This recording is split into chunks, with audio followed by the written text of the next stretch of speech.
Hello student, very very good evening. चलिए आज हम लोग प्रश्नावली 10th मैथ्स प्रश्नावली 1.2 सॉल्व करते हैं। सबसे पहले इस चैप्टर को स्टार्ट करने से पहले हम लोग इस चैप्टर का बेसिक जानते हैं। किसी भी चैप्टर का अगर हम बेसिक हमें पता चल जाता है तो उस चैप्टर को सॉल्व करने में हमें बहुत ही आसानी होती है। तो बिना देर किए चलिए हम लोग अब बेसिक स्टार्ट करते हैं। चलिए बेसिक में सबसे पहले हम लोग देखते हैं कि वास्तविक संख्या के बारे में जानते हैं। वास्तविक संख्या को हम लोग इंग्लिश में बोलते हैं रियल नंबर। वास्तविक संख्या दो प्रकार के होते हैं, एक होता है शांत, एक होता है अशांत। ठीक है, शांत को हम लोग बोलते हैं इंग्लिश में टर्मिनेटिंग और अशांत को बोलते हैं नॉन टर्मिनेटिंग। अब ये शांत क्या होता है समझते हैं। जैसे कि 1, 1/2, 2/5 ये शांत है। क्यों? क्योंकि जब भी कोई भिन्न में लिखा रहता है तो नीचे वाला को हम लोग बोलते हैं हर और ऊपर वाला को बोलते हैं अंश। इंग्लिश में बोले तो ऊपर को बोलते हैं न्यूमिनेटर और नीचे को बोलते हैं डिनोमिनेटर। ठीक है, तो हमेशा क्या होता है कि हर से अंश में भाग दिया जाता है। जैसे यहाँ पे एग्जांपल लेते हैं 1/2 है तो 2 से 1 में क्या करेंगे, भाग देंगे हर से अंश में। तो यहाँ पर देखो 2 से अगर 1 में हम भाग देते हैं तो नहीं भाग लगा तो क्या 0, फिर यहाँ दशमलव दिए तो यहाँ क्या बैठेगा 0 और 2 पंचे 10, 10 में 10 गया तो 0। यहाँ पर देख रहे हैं कि भले ही दशमलव में लगाए हैं लेकिन उसका रिमाइंडर शेषफल क्या आ गया, 0 आ गया। तो जिसका जब हम हर से अंश में भाग देते हैं और उसका रिमाइंडर यानी शेषफल 0 आ गया तो वह कहलाता है शांत। तो ये शांत का है। चलिए अब अशांत समझते हैं क्या होता है। अशांत को बोलते हैं नॉन टर्मिनेटिंग। ठीक है, तो अशांत होता है दो प्रकार के होते हैं, एक होता है आवर्ती, एक होता है अनावर्ती। आवर्ती को हम लोग बोलते हैं रिपीटिंग और अनावर्ती को हम बोलते हैं नॉन रिपीटिंग।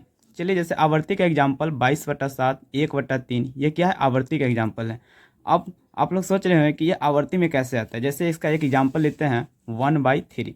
ठीक है, तो यहाँ भी 3 से क्या करेंगे, 1 में हम लोग क्या करेंगे, डिवाइड करेंगे। ठीक है, तो 3 से 1 में डिवाइड करेंगे तो नहीं भाग लगा तो क्या 0। जैसे ही दशमलव दिए तो यहाँ पर क्या आ जाएगा 0। तो 3 तिहाई 9, 10 में से 9 गया तो 1। ठीक है, यहाँ पर रिमाइंडर 1 आ गया। फिर यहाँ पर दशमलव है तो यहाँ पर क्या देंगे 0। तो फिर अब हो गया ये 10, तो फिर 3 3 जा कितना होगा 9। तो 10 में से 9 गया तो 1, फिर दशमलव है तो यहाँ पर 0, फिर 3 3 जा 9, 10 में से 9, फिर 10 में से 9 गया तो 1। तो हम देख रहे हैं कि फिर यहाँ पर दशमलव है तो फिर यहाँ पर 0 आएगा, फिर 3 से लगेगा, 3 3 9, 10 में से 9 गया 1। तो हम देख रहे हैं कि यहाँ पर जो 3 3 है वह बार बार रिपीट कर रहा है। तो इसको हम कैसे लिख सकते हैं, 0.3 और जो बार बार रिपीट कर रहा है उस पर हम लोग बार लगा देते हैं। इसको हम लोग इंग्लिश में बोलते हैं रेकरिंग और हिंदी में बोलते हैं बार। इसका मतलब है कि 0.3333 यह बढ़ते जाएगा। ठीक है, तो वही था जैसे कि 22/7 है, इसको भी हम 7 से अगर 22 में भाग देते हैं तो इसी तरह कुछ ऐसा संख्या आएगा जो बार बार क्या होगा, रिपीट होते रहेगा। अब हम लोग समझते हैं अनावर्ती क्या होता है, non repeating number. Non repeating का मतलब है कि जो रिपीट नहीं करता है। जैसे √2 है, √3 है, पाई है। तो समझो जैसे और √2 √3 जो अनावर्ती संख्या होता है वह होता है अपरिमेय संख्या यानी इरेशनल नंबर होता है। क्या होता है, इरेशनल नंबर। जैसे √2 है तो √2 का जब हम वैल्यू निकालते हैं 1.414235 और डॉट डॉट बहुत सारा आता है। इसमें कोई भी संख्या रिपीट नहीं करता है। जैसे इस वाला संख्या में क्या हो रहा था, आवर्ती संख्या में कि एक निश्चित समय के बाद वह क्या होता था, रिपीट करता था। लेकिन इसमें कभी भी रिपीट नहीं करता है। क्या संख्या आएगा हमको कुछ पता नहीं है, लेकिन वह रिपीट कभी नहीं करेगा। उसी तरह √3 का वैल्यू है 1.73205080, ये भी कभी रिपीट नहीं करेगा। तो ये होता है कौन संख्या, अपरिमेय संख्या कहलाता है। उसके बाद हम आगे बढ़ते हैं तो यहाँ पर देखते हैं कि जो शांत संख्या होता है और वो आवर्ती संख्या होता है वो दोनों परिमेय संख्या कहलाता है। क्या कहलाता है, परिमेय संख्या। और परिमेय संख्या क्या होता है जो हम आगे भी बताने जा रहे हैं। तो अभी इतना समझना है कि जो शांत संख्या होता है, आवर्ती संख्या होता है, वो क्या कहलाता है, परिमेय संख्या कहलाता है। और परिमेय संख्या को भी दो भागों में बांट दिया गया, एक है भिन्न संख्या जिसको फ्रैक्शन नंबर कहते हैं और एक होता है पूर्णांक संख्या जिसको इंटीजर नंबर कहते हैं। ठीक है, इंटीजर को भी अब क्या कर दिया गया, दो पार्ट में बांट दिया गया, एक है निगेटिव नंबर यानी ऋणात्मक, एक है पूर्ण संख्या जिसको होल नंबर कहते हैं। ठीक है, पूर्ण संख्या में क्या आता है, पूर्ण संख्या सभी क्या होता है, धनात्मक होते हैं। और उसमें भी एक क्या होता है, प्राकृत संख्या होता है जो कि जिसको हम लोग इंग्लिश में बोलते हैं नेचुरल नंबर। ठीक है, अब आप लोग सोच रहे होंगे कि पूर्ण संख्या में धनात्मक कैसे होता है। तो जैसे एग्जांपल लेते हैं कि एक नंबर लिखा हो गया, नंबर लाइन हो गया। ठीक है, संख्या रेखा, तो यहाँ पर 0 होता है, यहाँ इधर होता है पॉजिटिव संख्या, इधर होता है निगेटिव संख्या। तो एक तो बोल ही दिए कि यहाँ पर ऋणात्मक संख्या होगा यहाँ से यहाँ, और यहाँ से बोल दिए कि पूर्ण संख्या में भाग दिए यानी 0 से लेकर यहाँ पर 1 2 3 4 प्लस इन्फिनिटी तक जाएगा। प्लस इन्फिनिटी, इधर क्या हो जाएगा माइनस इन्फिनिटी। तो प्लस इन्फिनिटी हो जाएगा, उसको पूर्ण संख्या। पूर्ण संख्या में क्या है, यहाँ से लेकर धनात्मक संख्या है। ठीक है, और धनात्मक संख्या में प्राकृत संख्या है। अभी हम बताने जा रहे हैं कि प्राकृत संख्या अब क्या होता है। अब है कि प्राकृत संख्या को भी दो भागों में क्या कर दिया गया है, डिवाइड कर दिया गया है। एक बोलते हैं हम लोग प्राइम नंबर, एक बोलते हैं कंपोजिट नंबर। ठीक है, प्राइम नंबर को हम लोग हिंदी में बोलते हैं अभाज्य संख्या या फिर रूट संख्या, और हम लोग कंपोजिट नंबर को बोलते हैं भाज्य संख्या या यौगिक संख्या। चलिए अब इसमें हम लोगों को जो जो इम्पोर्टेंट है उसके बारे में हम लोग उसका डिफिनीसन जानते हैं, उसके बारे में जानने की कोशिश करते हैं कि आखिर ये क्या है। तो सबसे पहले हम लोग समझते हैं प्राकृत संख्या। प्राकृत संख्या क्या होता है? तो एक से शुरू होकर गिनती में आने वाली संख्या प्राकृत संख्या कहलाती है।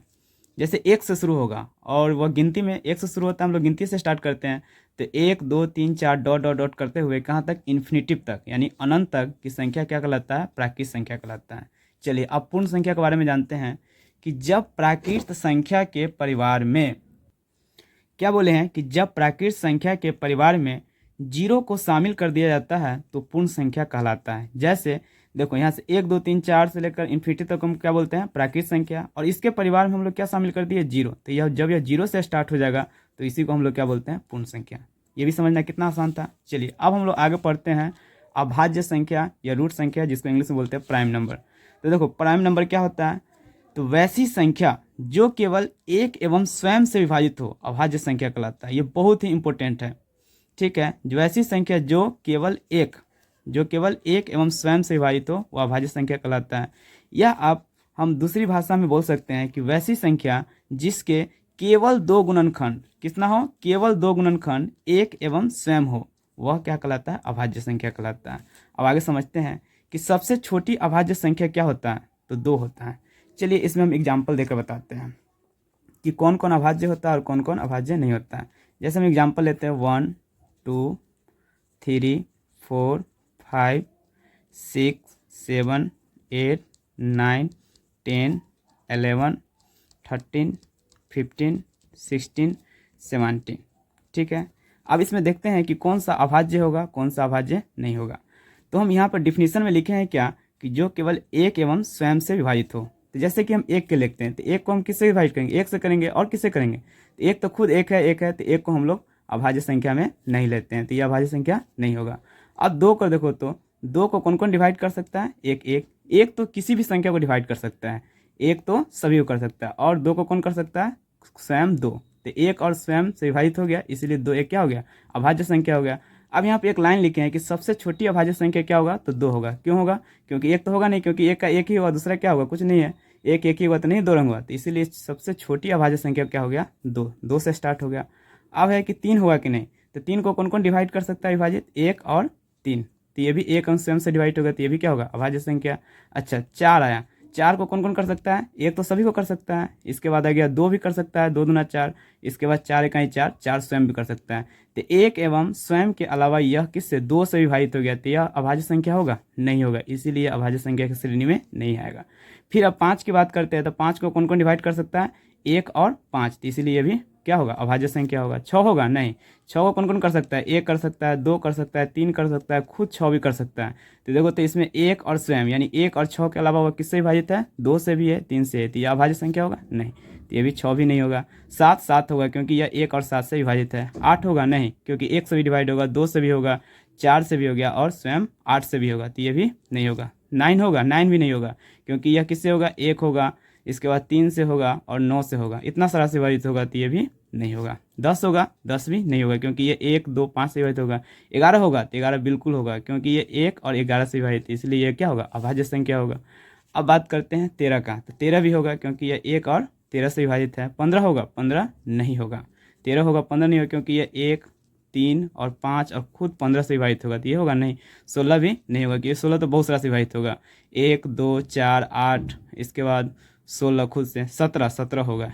1 होगा और 17 से खुद से विभाजित है, इसलिए इस प्रकार हम देख रहे हैं कि सबसे छोटी प्राइम नंबर जो अभाज्य संख्या है वह 2 है, उसके बाद 3 है, उसके बाद 5 है, उसके बाद 7 है, उसके बाद 11 है, उसके बाद 13 है, उसके बाद 17 है, इसके बाद फिर आगे लेंगे तो क्या आएगा? 19 आएगा, फिर 23 आएगा, फिर 29 आएगा, इस प्रकार वो बढ़ते जाता है। चलिए, तो हम लोग ने अभाज्य संख्या को समाप्त कर लिया है। अब हम लोग भाज्य संख्या के बारे में जानते हैं। तो भाज्य संख्या क्या डिफिनेशन है देखते हैं कि वैसी संख्या जो एक एवं स्वयं के अलावा किसी और संख्या से भी विभाजित हो तो वह क्या कहलाता है? यौगिक संख्या कहलाता है। या दूसरा लैंग्वेज में यह कह सकते हैं कि जिसके 2 से अधिक गुणनखंड हो वह क्या कहलाता है? यौगिक संख्या। या दूसरा भाषा में क्या बोल सकते हैं हम लोग कि जिसके 2 से अधिक गुणनखंड हो। अब यहाँ पे लिखे कि सबसे छोटी भाज्य संख्या क्या होता है, तो 4 होता है। अब ये क्वेश्चन उठता है कि कैसे, तो एक तो होगा ही नहीं, क्योंकि एक को एक और क्या, एक से और कुछ नहीं डिवाइड कर सकता है, तो ये तो न भाज्य होगा न अभाज्य होगा। 2 क्या है, 2 तो एक क्या है, अभाज्य, क्योंकि एक एवं स्वयं से यानी 2 से विभाजित होगा। 3 क्या होगा, 1 और 3 से विभाजित होगा यानी 1 और स्वयं से, तो ये भी क्या होगा, अभाज्य संख्या होगा।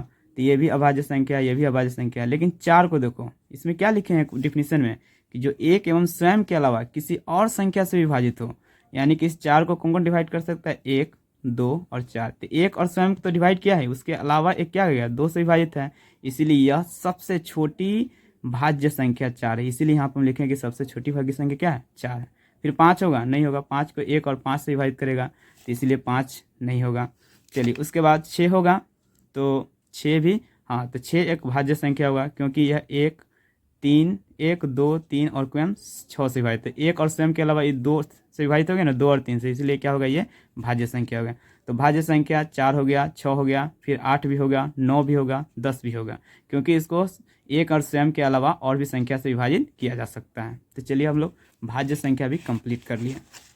अब है हम लोग का कि वास्तविक संख्या क्या होता है, तो सभी परिमेय संख्या एवं अपरिमेय संख्या के समूह को वास्तविक संख्या बोलते हैं। जैसे √2, √3 क्या है, एक अपरिमेय संख्या है, और 8 2/5 ये क्या है, परिमेय संख्या है। तो इस सभी के समूह को हम लोग क्या बोलते हैं, वास्तविक संख्या बोलते हैं।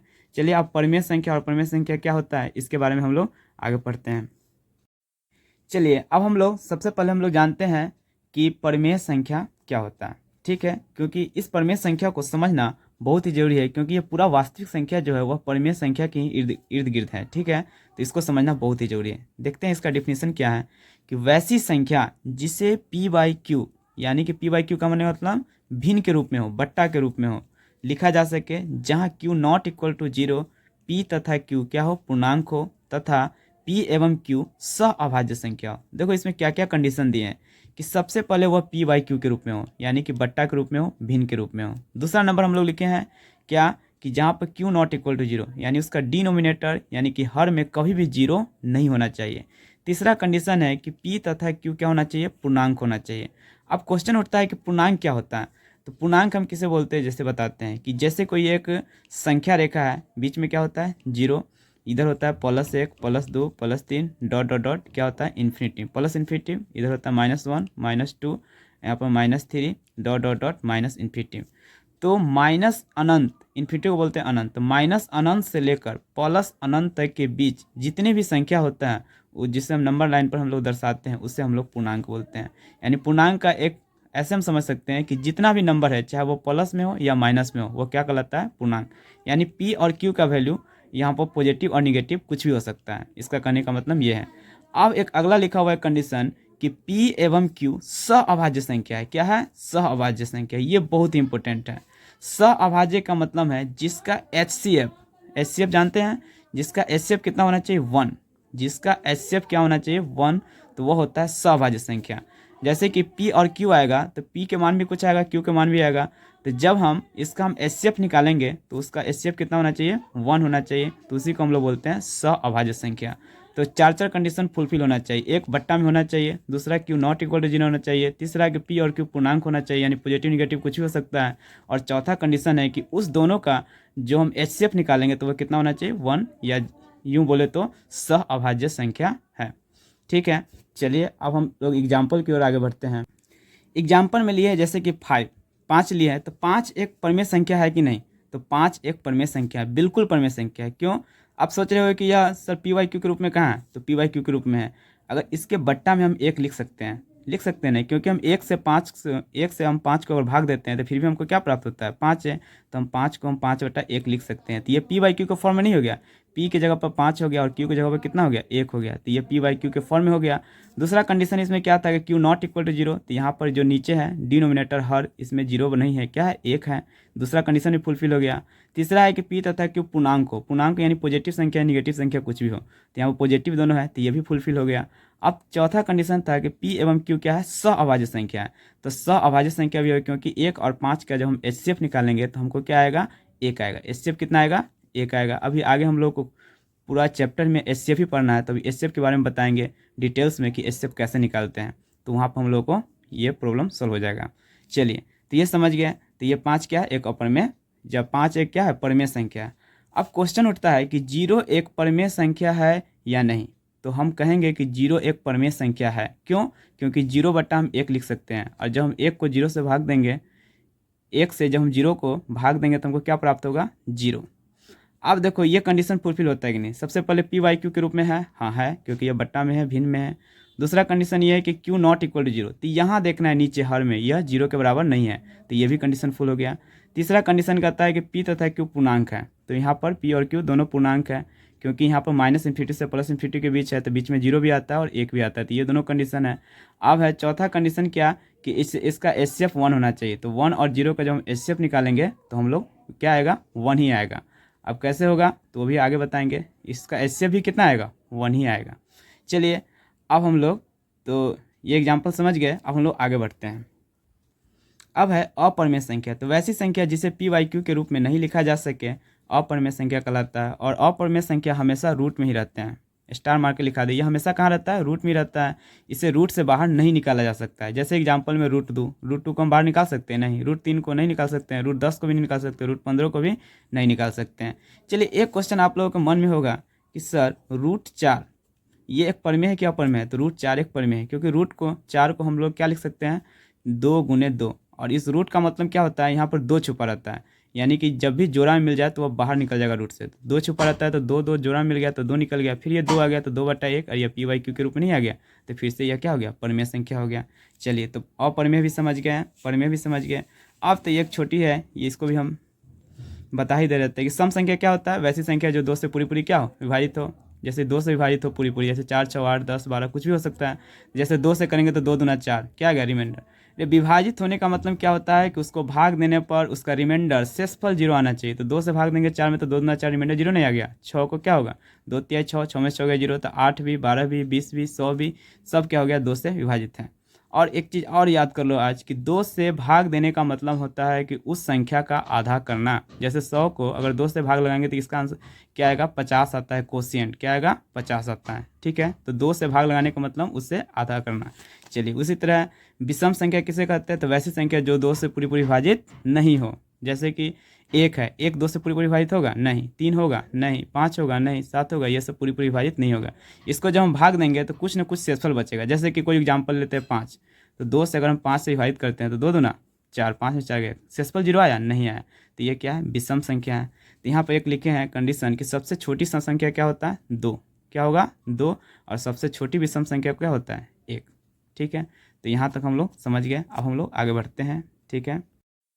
तो स्टूडेंट अब हम इस चैप्टर को स्टार्ट करने से पहले हमको भाज्यता का नियम जानना बहुत ही ज़रूरी है, क्योंकि अगर हम भाज्यता के नियम अगर हमें पता हो जाता है तो हम किसी भी संख्या को देखकर बता सकते हैं कि यह संख्या किससे डिविजल होगा। तो यह जानना बहुत ही ज़रूरी है, और इसको जानने से हमको जो भाज्यता का जो हमको डिवाइड करना है उसमें हमको स्पीड आ जाता है कि हम उस संख्या को देखते ही बता सकते हैं कि वह संख्या किससे डिवाइड होगा या विभाजित होगा। चलिए तो इसके नियम को हम लोग पढ़ते हैं। तो है टेस्ट ऑफ क्या है, डिविजिबिलिटी, भाज्यता का नियम है। चलिए पहले रूल ऑफ 2 है हम लोग, और ये जो वीडियो है वो प्ले लिस्ट में बन चुका है, ठीक है। जिसको अगर देखना चाहते हैं डिटेल्स में तो वो हम इस प्ले लिस्ट को आप खोल कर वहाँ पर देख सकते हैं। लेकिन इस चैप्टर को स्टार्ट कर हम सोच रहे हैं कि सभी को एक ही साथ मर्ज कर दें, इसीलिए इसमें हम फास्टली इसको रिवाइज कर देते हैं। चलिए तो पढ़ते हैं सबसे पहले रूल ऑफ 2। इसमें क्या लिखा हुआ है कि अगर किसी संख्या के अंत में सम संख्या हो या 0 हो तो वह पूरी संख्या किससे विभाजित होगा, 2 से। क्या बोले हैं, अंत में क्या होना चाहिए, 0 या फिर सम संख्या। देखो अंत में सम संख्या है 8 है, 8 सम संख्या है, तो ये क्या होगा, यह 2 से पूरी विभाजित होगा। लास्ट में क्या है, 0 है, इस लिखा भी है कि 0 भी होगा तो पूरी संख्या 2 से विभाजित होगा। लास्ट में फिर 0 है तो ये भी विभाजित होगा। लास्ट में 6 है, सम संख्या विभाजित हो। यानी एक ही चीज़ देखना है कि लास्ट में क्या होना चाहिए, 0 और सम संख्या, तो पूरी संख्या क्या होगा, 2 से विभाजित होगा। देखो हम क्या बोलते हैं, इस नंबर को हम देखते ही बता दिए कि नहीं कि यह इससे विभाजित होगा। तो चलिए अब हम लोग देखते हैं रूल नंबर 5। तो रूल नंबर 5 क्या है कि अगर किसी संख्या के अंत में 5 या 0 हो तो वह पूरी संख्या 5 से विभाजित हो। लास्ट में क्या देखना है, 5 हो ना तो 0। देखो लास्ट में 5 है तो यह संख्या 5 से विभाजित होगा। लास्ट में 0 है तो यह संख्या क्या होगा, 5 से विभाजित होगा। लास्ट में 5 है तो पूरी संख्या क्या होगा, 5 से विभाजित हो गया। चलिए एक क्वेश्चन उठ रहा है कि सर यह कैसे विभाजित है। जैसे एग्जाम्पल लिए 945, इसको 5 से डिवाइड किए हैं तो यह 189 बार में यह पूरा कट गया। अभी हम बताएं कि विभाजित का मतलब है कि उसका लास्ट में जो शेषफल है वो क्या आना चाहिए, 0 आना चाहिए। तो आप चेक भी कर सकते हैं, तो यहाँ 0 आएगा। चलिए अब हम लोग पढ़ते हैं रूल नंबर 4। रूल नंबर 4 क्या है कि अगर किसी संख्या के अंतिम दो अंक 4 से विभाजित हो या अंत में डबल जीरो हो तो वह पूरी संख्या क्या होगा, 4 से विभाजित होगा। जैसे इसको हम ट्रिक से एक याद कर सकते हैं कि 4 को जब तोड़ते हैं तो क्या होता है, 2 गुने 2, ठीक है, यानी 2 भाग में टूटा है। तो इससे हम ये ट्रिक रख सकते हैं कि लास्ट में डबल जीरो होना चाहिए, नहीं तो लास्ट का 2 अंक 4 से विभाजित हो तो पूरी संख्या क्या होगा, 4 से विभाजित होगा। जैसे लास्ट का इसका 2 अंक क्या है, 64 है। 64 को अगर हम 4 से विभाजित करते हैं तो यहाँ पर 16 बार में पूरा कट जाता है। 4 1 4, 2 बचा तो 2 और 4 24, यानी कि 16 चौका 64। तो ये पूरी संख्या अब क्या होगा, 4 से विभाजित होगा। इसमें भी देख रहे हैं कि लास्ट में 2 जीरो है, लिखा है कि अगर डबल जीरो हो तो पूरी संख्या क्या होगा, 4 से विभाजित हो गया। तो हम देखते ही नहीं बता सकते हैं। चलिए अब है रूल ऑफ 8। तो रूल ऑफ 8 को तोड़ते हैं, जैसे 2 गुने 2 गुने 2 3 को 2 आया ना, तो वही इसमें एक ट्रिक से लिखा है कि अगर किसी संख्या के अंतिम 3 अंक 8 से विभाजित हो या अंत में 3 को जीरो हो तो वह पूरी संख्या क्या होगा, 8 से विभाजित होगा। एगो ट्रिक बता दिए हैं कि 8 को तोड़ते हैं 2 गुने 2 गुने 2 होता है, 4 को तोड़ते हैं तो क्या होता है, 2 गुने 2। तो यहाँ पर याद रखना कि लास्ट में 2 को जीरो होना चाहिए और लास्ट का 2 अंक कटना चाहिए। यहाँ पर 3 को है तो लास्ट में 3 को जीरो होना चाहिए, लास्ट का या लास्ट का 3 अंक 8 से कट गया तो वो पूरी संख्या 8 से विभाजित होगा। जैसे एग्जाम्पल में देखो, लास्ट में 3 को जीरो है तो इसको चेक करने की जरूरत नहीं है, 8 से क्या है, पूरी विभाजित होगा। जब हम विभाजित करेंगे तो उसका शेषफल क्या आएगा, 0 आएगा। चलिए ये संख्या है तो लास्ट में 3 को जीरो तो नहीं है तो, लेकिन लास्ट का 3 अंक हम चेक कर लेंगे। अगर 8 से विभाजित हो गए तो पूरी संख्या 8 से विभाजित। जैसे लास्ट में क्या है, 480 3 अंक, तो 8 से करेंगे तो 8 6 48, 8 के जीरो में करेंगे जीरो, यानी 60 बार में पूरा डिवाइड हो गया। इसका मतलब है कि ये पूरी संख्या जो है 8 से क्या होगा, विभाजित होगा। अब हम लोग को जानना है रूल ऑफ 3। यह बहुत ही इंपॉर्टेंट है, इसको जानना बहुत ही ज़रूरी है और बहुत ही इंपॉर्टेंट है। देखो इस रूल को अगर हम जान जाते हैं तो हम सेकेंडों में बता सकते हैं कि यह संख्या 3 से विभाजित होगा कि नहीं। जैसे देखो इसका क्या लिखे हैं कि अगर किसी संख्या के अंकों का योग, क्या लिखे हैं, अंकों का योग, योग मतलब जोड़, अगर 3 से विभाजित हो तो पूरी संख्या 3 से विभाजित होगा। अब जैसे यहाँ पर लिखा हुआ है 345, इस सभी को 345 को हम लोग बोलते हैं क्या, संख्या। क्या बोलते हैं, संख्या। लेकिन इसमें जो जो भाग लिया है 3 4 5, यानी अलग अलग 3 4 5, ये क्या है, अंक है। और इसमें क्या लिखे, अंकों का जोड़, अगर 3 से विभाजित हो तो पूरी संख्या क्या होगा, 3 से विभाजित। तो अंक को जोड़ लो, जैसे 4 3 7 7 5 12, 12 को अगर हम 3 से विभाजित करते हैं तो ये 4 में कट गया, यानी अंक को जोड़ लो, अगर 3 से भाग दो, अगर वो पूरा कर जाता है, इसका मतलब पूरा संख्या 3 से क्या होगा, विभाजित होगा। अब ये 3 से विभाजित है कि नहीं, कि इसका अंक को जोड़ लो, 8 4 12 12 3 15, 15 3 से कट गया, 3 5 15, तो इसका मतलब ये पूरा संख्या 3 से क्या होगा, विभाजित हो गया।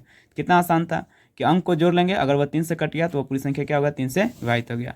अब रूल नंबर जो 3 था और रूल नंबर 9 दोनों सेम है। इसमें भी वही है कि अगर किसी संख्या के अंकों का योग अगर 9 से कटे, वो कितना से कटे, 3 से, आइए 9 से कटे, तो वो पूरी संख्या क्या होगा, 9 से विभाजित होगा। अंक को जोड़ लो, अगर वह 9 से वो कट गया तो वो पूरी संख्या क्या होगा, 9 से विभाजित होगा। जैसे यहाँ पर है 63, तो 6 3 कितना होगा, 9, 9 को 9 से भाग देंगे तो 9 1 9, एक बार में कट गया, इसका मतलब यह पूरी संख्या 9 से कट जाएगा। जैसे 9 7 63 कट ही गया। अब ये कितना बड़ा संख्या है, यह 9 से कटेगा कि नहीं, तो इसको पता करने के लिए अंक को जोड़ो, 5 4 9 9 1 10 10 और 18, 18 को जब हम 9 से भाग देते हैं तो 9 2 18, पूरा कट गया। इसका मतलब ये पूरा संख्या क्या होगा, 9 से विभाजित हो गया।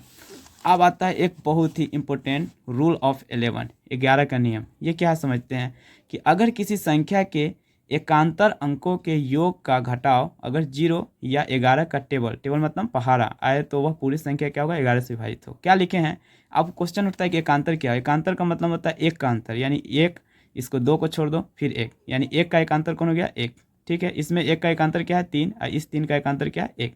तो क्वेश्चन में क्या लिखे हैं या डिफिनीशन में कि एकांतर अंकों के योग का घटाव, यानी एकांतर अंकों को पहले जोड़िए और उसको उस दोनों को जोड़कर जो घटाने पर क्या आना चाहिए, 0 या फिर 11 का टेबल, तो वो पूरी संख्या 11 से विभाजित है। क्या लिखे हैं देखो, जैसे 1 का एकांतर क्या आ गया, 1, 1 और 1 क्या हो जाएगा, 2, और इस 2 का एकांतर क्या है, कुछ नहीं ना, तो 2 का एकांतर सिर्फ 2 ही है। तो 2 में से 2 घटाएं, इसमें घटाने के लिए बोल रहे हैं, तो 2 और 2 घटाने पर क्या आना चाहिए, 0, नहीं तो 11 का टेबल, तो घटाने पर 0 आ गया। इसका मतलब ये 121 जो है वह 11 से क्या होगा, विभाजित होगा। और 11 गुने 11 क्या होता है, 121 नहीं होता है, विभाजित है।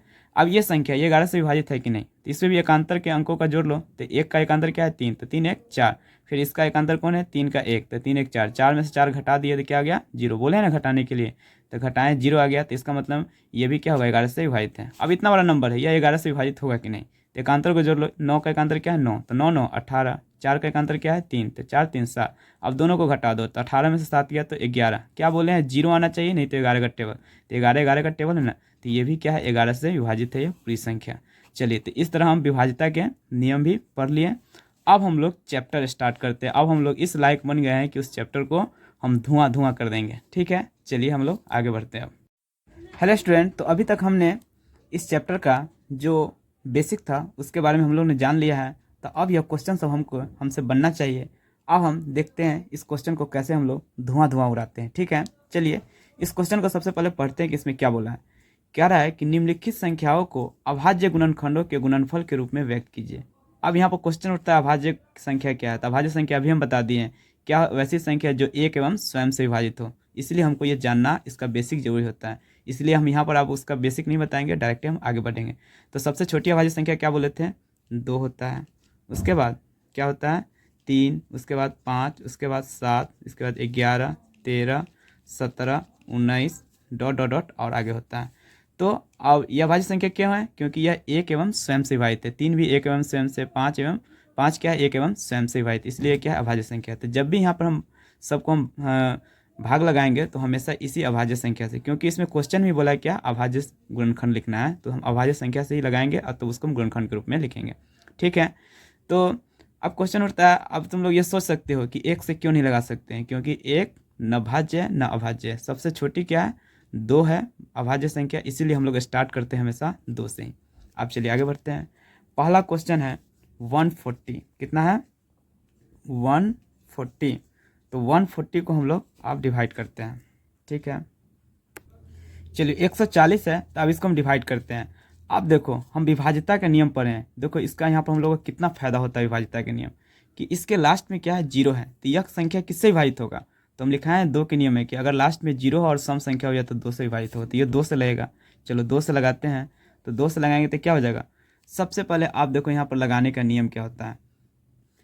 तो जब भी हम भाग लगाते हैं तो सबसे पहले हम एक अंक में लगाते हैं। जैसे 2 से 1 में, 2 से 1 में लगेगा नहीं, जब एक अंक में नहीं लगता है हमेशा छोटा से बड़ा में लगता है, न कि बड़ा से छोटा में। ठीक है, तो 1 2 से क्या छोटा है तो इसमें भाग नहीं लगा, तो हम 2 अंक में लगाएंगे। तो 2 अंक में कितना है 14, तो 2 का टेबल पढ़ेंगे तो 2 सत्ते 14 और 2 के 0 में लगाएंगे तो 0।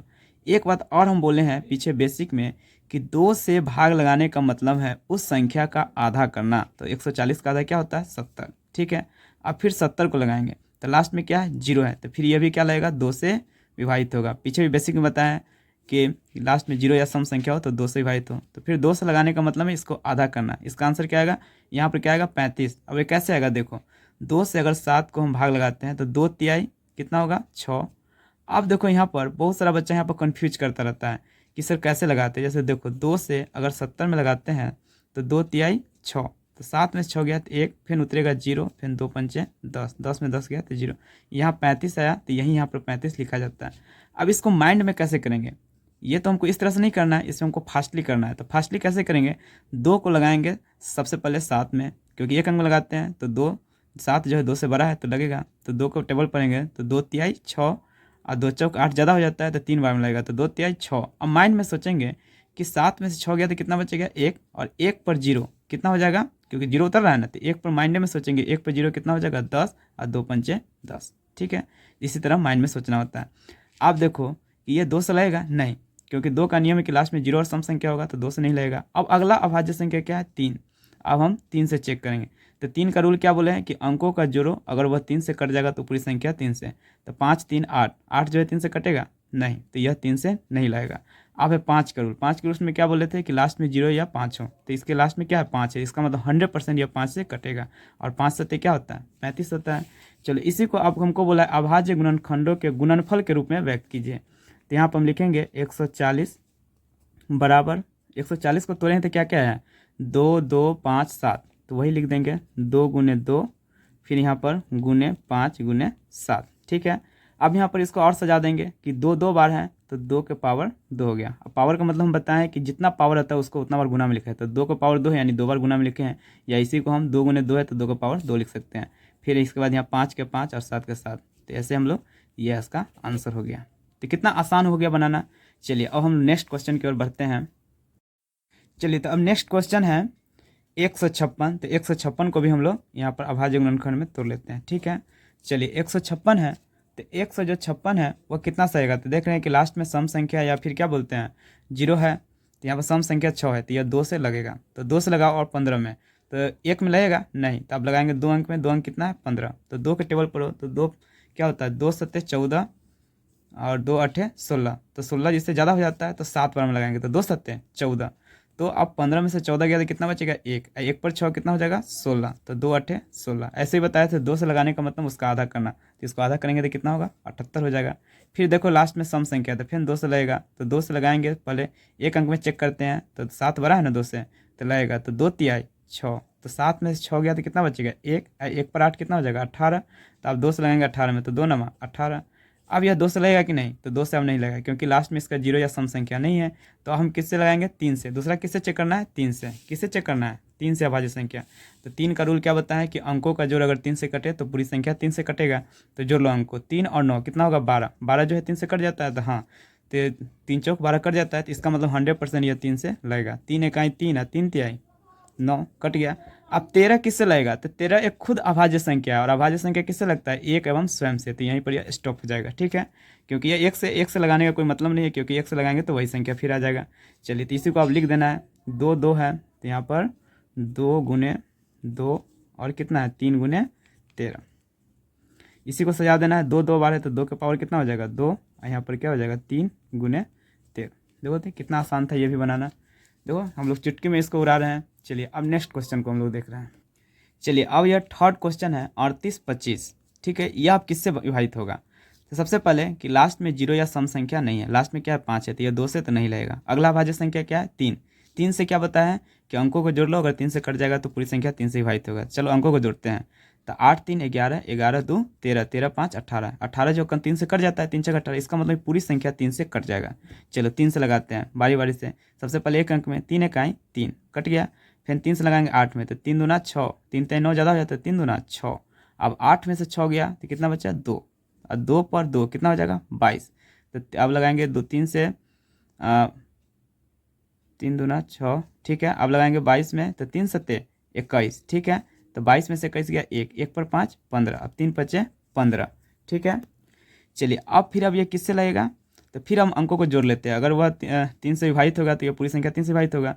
तो 1 2 3 3 7 10 10 5 15, इसका मतलब 3 15 जो है 3 से विभाजित है, इसका मतलब यह भी अब 3 से विभाजित होगा।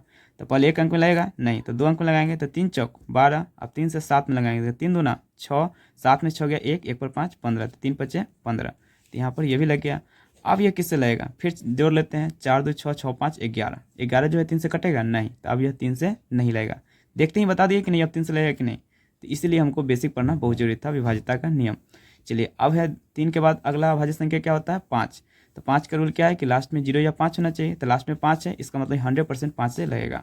चलो 5 से पहले एक अंक में लगेगा नहीं, क्योंकि ये छोटा है, तो 2 अंक में लगाएंगे, 42, तो 5 अठे 40, अब 5 9 45 ज़्यादा हो जाता है, तो 5 अठे 40, और 42 में से 40 गया तो कितना बचा, 2, और 2 पर 5 कितना हो जाएगा, 25। अब 5 से 25 में लगेंगे तो 50 25, ये भी हो गया।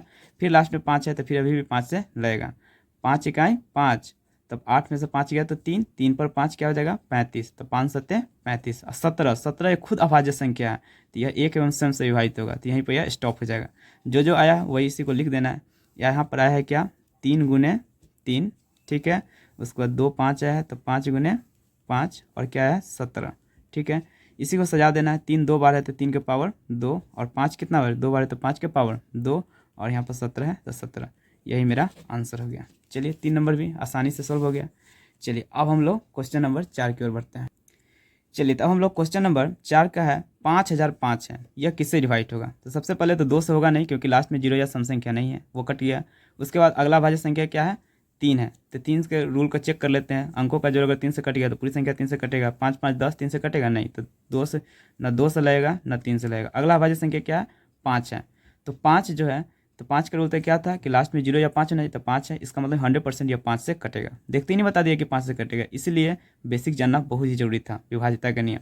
चलो 5 से लगाएंगे पहले एक अंक में, तो 5 इकाई 5, 5 से 0 में लगाएंगे तो 0, फिर 5 के 0 में लगाएंगे तो 0, अब 5 इकाई 5। अब देखो यहाँ पर आ गया, अब 5 से लगेगा कि नहीं, तो 5 का रूल था कि लास्ट में 0 होना चाहिए या फिर 5, तो यहाँ पर है नहीं है, तो इसका मतलब 5 से नहीं लगेगा। तो अब अगला भाज्य संख्या क्या है, 7। 7 से लगेगा कि नहीं चेक कर लेते हैं, तो 7 से लगाते हैं, 7 से हमको चेक करना पड़ेगा, ठीक है, 7 से हमको चेक करना पड़ेगा। तो 7 से एक बार हम चेक कर लेते हैं, 7 से 1 में लगेगा नहीं, तो यहाँ पर 10 2 अंक में लगाएंगे, तो 7 इकाई 7, ठीक है।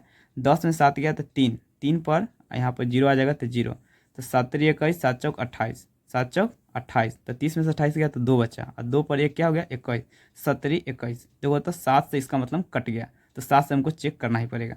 ठीक है। फिर उसके बाद हम आगे देखते हैं फिर 7 से लगेगा कि नहीं, तो 7 दूना 14 और 3 नहीं लगेगा, ठीक है। फिर अगला अभाज्य संख्या क्या होता है, 7 के बाद 11। तो 11 से हम लोग चेक करते हैं। 11 का रूल हम बताए थे क्या, कि अंकों का जोड़ का घटाव अगर 3 से विभाजित हो तो वो पूरी संख्या अगर अंकों के जोड़ का घटाव अगर 0 या 11 का टेबल हो तो पूरी संख्या क्या होगा, 11 से विभाजित होगा। तो अंक एकांतर अंकों का, तो 1 और 3 जोड़ दिए कितना हो गया, 4।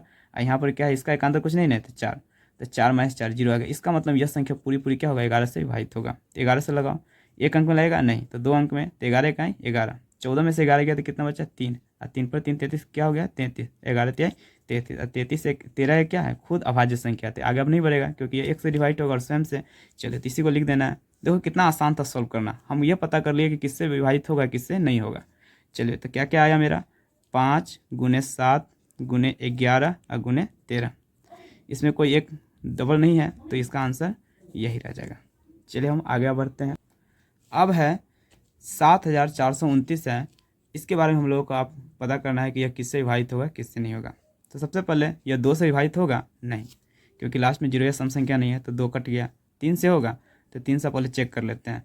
तो इसका अंकों का जोड़ अगर 3 से कट गया तो पूरी संख्या 3 से कट जाएगा। तो 7 4 11, 11 9 20, 20 2 22, 22 3 से कटेगा नहीं, तो यह 3 से भी नहीं लगा। देखो देखते ही बता दिए कि 3 से यह नहीं कटेगा। उसके बाद अगला भाज्य संख्या क्या है, 5, 5 से कटेगा, लास्ट में 0 या 5 नहीं आती, अभी 5 से नहीं लगेगा। 7 से हमको चेक करना पड़ेगा।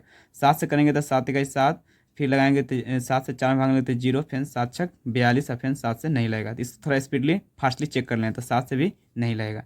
फिर उसके बाद अगला भाज्य संख्या क्या है, 11, क्या है 11 है। तो 11 से चेक करेंगे कि क्या बोले थे कि एकांतर के अंकों का जोड़ का घटाव अगर क्या आ जाए 0 या 11 का टेबल, तो जोड़ 7 का एकांतर क्या है 2, तो 7 2 कितना हो जाएगा 9, और 4 का एकांतर 9, तो 9 4 13।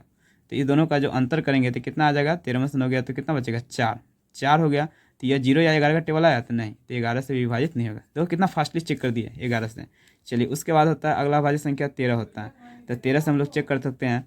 तो 13 5 65, 13 5 65, 13 78 ज़्यादा हो गया, तो 65, अब 65 में 74 में से 65 गया तो कितना बचेगा, 5 4 9 यानी कि 92 बचा। 13 6 78, 13 7 91, तो फिर एक बचा, 1 पर 9 19, तो 13 से भी यह विभाजित नहीं होगा। थोड़ा फास्ट चेक कर लेंगे, तो 13 से भी नहीं होगा। फिर अगला भाज्य संख्या क्या है 17, तो 17 से चेक करके देखते हैं। तो 17 से लगाएंगे तो देख रहे हैं 17 51, 17 चौका 68, 68 है। तो 74 में से 68 गया तो कितना बचा 6, 6 पर 2 62, यानी 17 51 और 17 68 ज़्यादा हो जाएगा, तो 51 ये 9 2 11, यानी 119, और 17 7 119, यानी कि 17 से यह कट रहा है। तो देखो हमको कहाँ जाकर कौन अभाज्य संख्या से लग रहा है, 17 से, तो यहाँ 17 से लगाएगा। 17 चौका 68, ठीक है। तो 74 में से 68 गया तो कितना बचेगा। अब कोई सोच रहा होगा कि सर इतना बड़ा संख्या में 67 कैसे घटा है फास्टली। तो देखो 17 चौका 68 हुआ ना, तो 68 में कितना जोड़ेंगे कि 74 हो जाएगा। तो 68 2 70 और 4 74, यानी 4 2 6। इसका मतलब 74 में से 68 घटाएंगे तो हमको फास्टली कितना आएगा, अंतर कितना आएगा 6, और 6 पर 2 कितना हो जाएगा 62। तो 17 आप लगाएंगे, 17 51, 17 चौका 68, तो 17 तिहाई 51 लगेगा। अब 51 में कितना जोड़े कि 62 हो जाएगा, तो 51 9 60 और 9 2 11, यानी 11 जोड़ना पड़ेगा। यानी अगर हम उस 62 में से अगर हम 51 घटाएंगे तो कितना बचेगा 11, अब एक क्या है इसका 9, तो 119 हो गया, और 17 7 119, देखो कट गया। कितना फास्टली हम बना सकते हैं। चलिए अब हम अगला फिर 17 से लगेगा कि नहीं, तो फास्टली चेक कर लेते हैं। 17 ना 34, 17 51 ज़्यादा, 17 ना 34, 34 में कितना जो 34 6 3 9 97, और 17 जो 97 से नहीं कटेगा, तो इसका मतलब 17 अब अभाज्य संख्या अब नहीं कटेगा। अब अगला अभाज्य संख्या क्या है 19 है, तो 19 से चेक कर लेते हैं, ठीक है। 19 से लगाएंगे तो 19 दूना 38, नहीं तो 57 ज़्यादा हो जाएगा, तो 19 दूना 38, 38 में कितना जोड़ेंगे 43 हो जाएगा, तो 3 2 5, और 5 पर 7 57, और 19 3 57 कट जाएगा। तो इसका मतलब ये लगेगा अब किससे 19 से लगेगा। तो 19 दूना 38, 38 में कितना जोड़ेंगे 43 हो जाएगा, तो 5। तो इसका मतलब वही हुआ कि 43 में से 38 गया तो कितना बचेगा 5। अब फास्टली जानना है तो क्या हो जाएगा हमको, तो चलिए तो 19 दूना 38 हो गया, तो 38 में कितना जोड़ेगा 43 होगा, तो 5, 5 पर 7 क्या हो जाएगा 57, ठीक है। और 19 तिहाई क्या होगा 57, और 23, 23 एक अभाज्य संख्या है। जहाँ जब भी लास्ट में अभाज्य संख्या हो गया तो वहीं पर स्टॉप हो जाएगा, क्योंकि अभाज्य संख्या किससे कटता है, एक और स्वयं से। तो एक साथ लगाएंगे तो वही आएगा, बार बार वही आएगा, तो यहीं पर स्टॉप हो जाएगा। तो इसको कौन कौन काटा है 17 19 और कितना है 23, तो इसका आंसर यही हो जाएगा। तो कितना आसान था बनाना।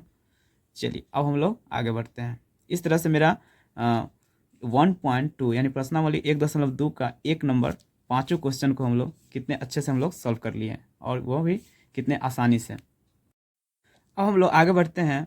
प्रश्नावली 1.2 का क्वेश्चन नंबर 2 है चलो इसको बना सॉल्व करने की हम लोग कोशिश करते हैं। चलिए इसमें क्या है देखते हैं। कह रहा है कि दूसरा नंबर कि पूर्णांकों के निम्नलिखित युग्मों के, युग्म मतलब होता है जोड़ा, युग्म मतलब क्या होता है जोड़ा में, कि HCF और LCM ज्ञात कीजिए। क्या करना है, HCF और LCM। HCF और LCM का फुल फॉर्म बता दिए थे। HCF का मतलब हाईएस्ट कॉमन फैक्टर और LCM का मतलब लोएस्ट कॉमन मल्टीपल। क्या होता है, मल्टीपल।